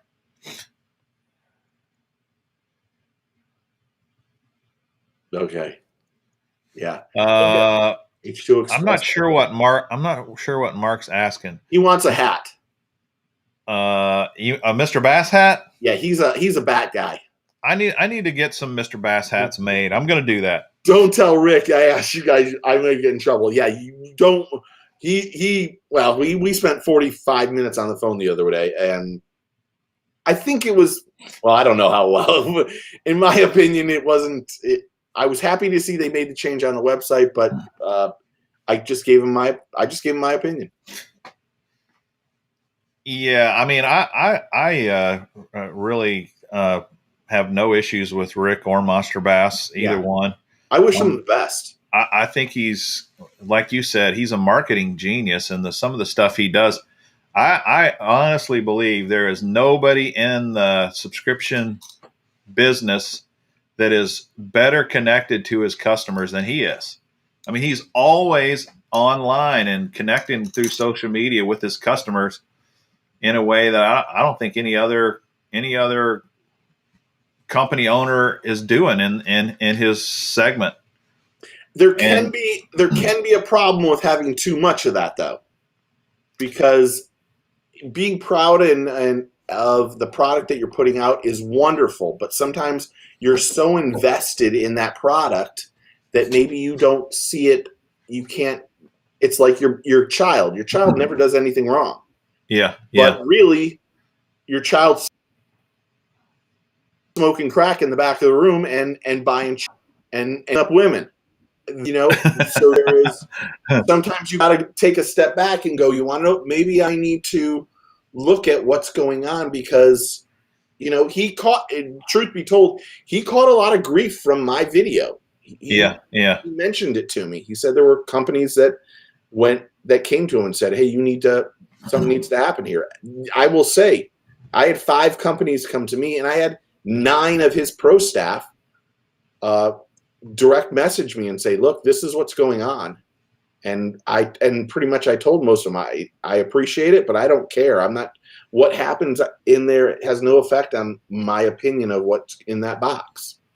Well, you could be right about that, but I think that the way he's connected to his customer base, that there's got to be more positives than there are negatives. I mean, you're right; it's his baby, and it would be hard to see the negatives. But he's got more access to real customer feedback. That there are so many people he's connected to now. There's a lot of them that love the product and are really going to tell him how much they love it. But there are other people who he's probably getting more real world feedback, good and bad, both, that really in some ways are better than about any market research you could get any other way. But you have to listen to his market research. Yeah, you got to listen to it. He admitted he should have never put another fat bastard in the box. Yet we've seen it 3 times. Well, it still may have helped him, because it's kind of like you and I talk. Who knows how much of that stuff he had in inventory that he's got to go through and get. But maybe we will see that he will make a fat bastard change. Yeah, the fat bastard won't be in the thing. But the whole thing is, don't tell us how great it is, and then go back and say, I took so much grief on this and it isn't a good product, but then tell us that you're putting the best baits in the bag every month. See, there's too many contradictions. Yeah. If the right hand doesn't know what the left hand is doing. And at some point in time, you have to be honest and go, I'm calling this out. I mean, look at what Vic does with FTC. I mean, if you think Rick does a lot, Vic at FTC quadruples what Rick does. Mm-hmm. I mean, you mean quadruples is in what, connecting with the customer? Yeah, because he calls you right off the bat and says, "Look, this is how do you fish?" Right. And I understand you have to make money and stuff like that, but there is a happy medium to this. And like I said, he changed the website. I'm very happy about that. Obviously, I had an influence on it. I had an influence on a bunch of people that canceled, and I didn't mean it to be that way. I was just being honest. And it is what it is. I just like I told him, if Vic sent me a box that was like what I got this month, I would say the same exact thing. And that's the truth. So, yeah, it is what it is. Yeah. Yep. Well, obviously, there's a lot of good things about Monster Bass, and we hope they just get better and better. I hope so. I really do hope so. I think he has the foundation to be one of the best. Be one of the best. Absolutely. And I think that he has the love for his product that will continue to drive him to be more and more successful. And that you can't say that about Lucky Tackle Box or there's a lot of them that you can't say that about. That's for sure. Yeah. So that's the key to it. And I wish him all the best. And really, it's nice to hear that he wanted to talk Sunday and it just wasn't working. That he has enough to call and talk to you face to face, or not face, over the phone, and hear someone that will be, that's very hard on what they do. And really him changing the website makes me think, they're obviously making some changes right off the bat. So that's good stuff. So Fish in the Southeast is saying it's going to be some balsa. That'll be cool. That'll be awesome. Yeah.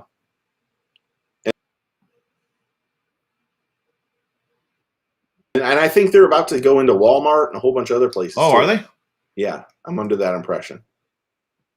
Maybe I'm saying something I should have, but who cares?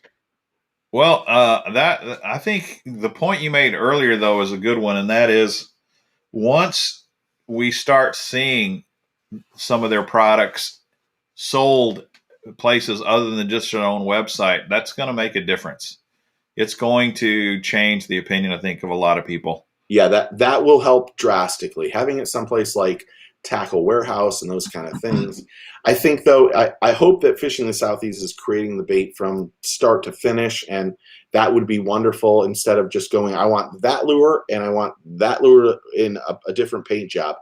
I think there's something to be said to making a lure from start to finish and having all the little minor technical stuff that comes with making your own lure. So hopefully it all works out. That is awesome. If Monster Bass baits are going to be in Walmart, yeah, that's going to be great for the product, great for the company. Tackle Warehouse, Tackle Webs is going to be in Walmart soon. Sweet. All right. Well, dude, we're out of time. 2 hours come and gone. Yep. We'll never get them back. Yeah. Well, we just wasted 2 hours of y'all's time. Thanks for hopping on, guys, and chatting with us. Hit that like button if you would. Share the videos. It'd be even better. And comment. We appreciate all your support. It means a lot to us. We really thank you a ton. And next week, Edwin Evers. Spread the word, Edwin Evers, and we'll our graphics master, Steve, will get us some stuff we can put on social media and remind you guys.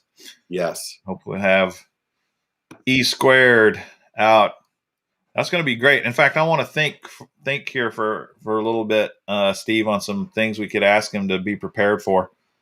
I'll shoot you a message on that. I think that'll be really fun. Yeah, and if anybody has questions that they want asked, direct message us or email, whatever. Yeah, and we'll hopefully get to them. We gotta we're kind of on this whole like an hour and 10 minutes with the interview person. Right. We're not going to go full 2 hours, but yeah. And if you want to get in on the Spin to Win show Sunday night, I will be back on. I barring unforeseen conditions, I will definitely be there Sunday night, 8 p.m. All right. Have a good one, guys. Steve, wrap us up. Take your kid fishing, get your fish on, and your turn. Happy fishing. Bye-bye.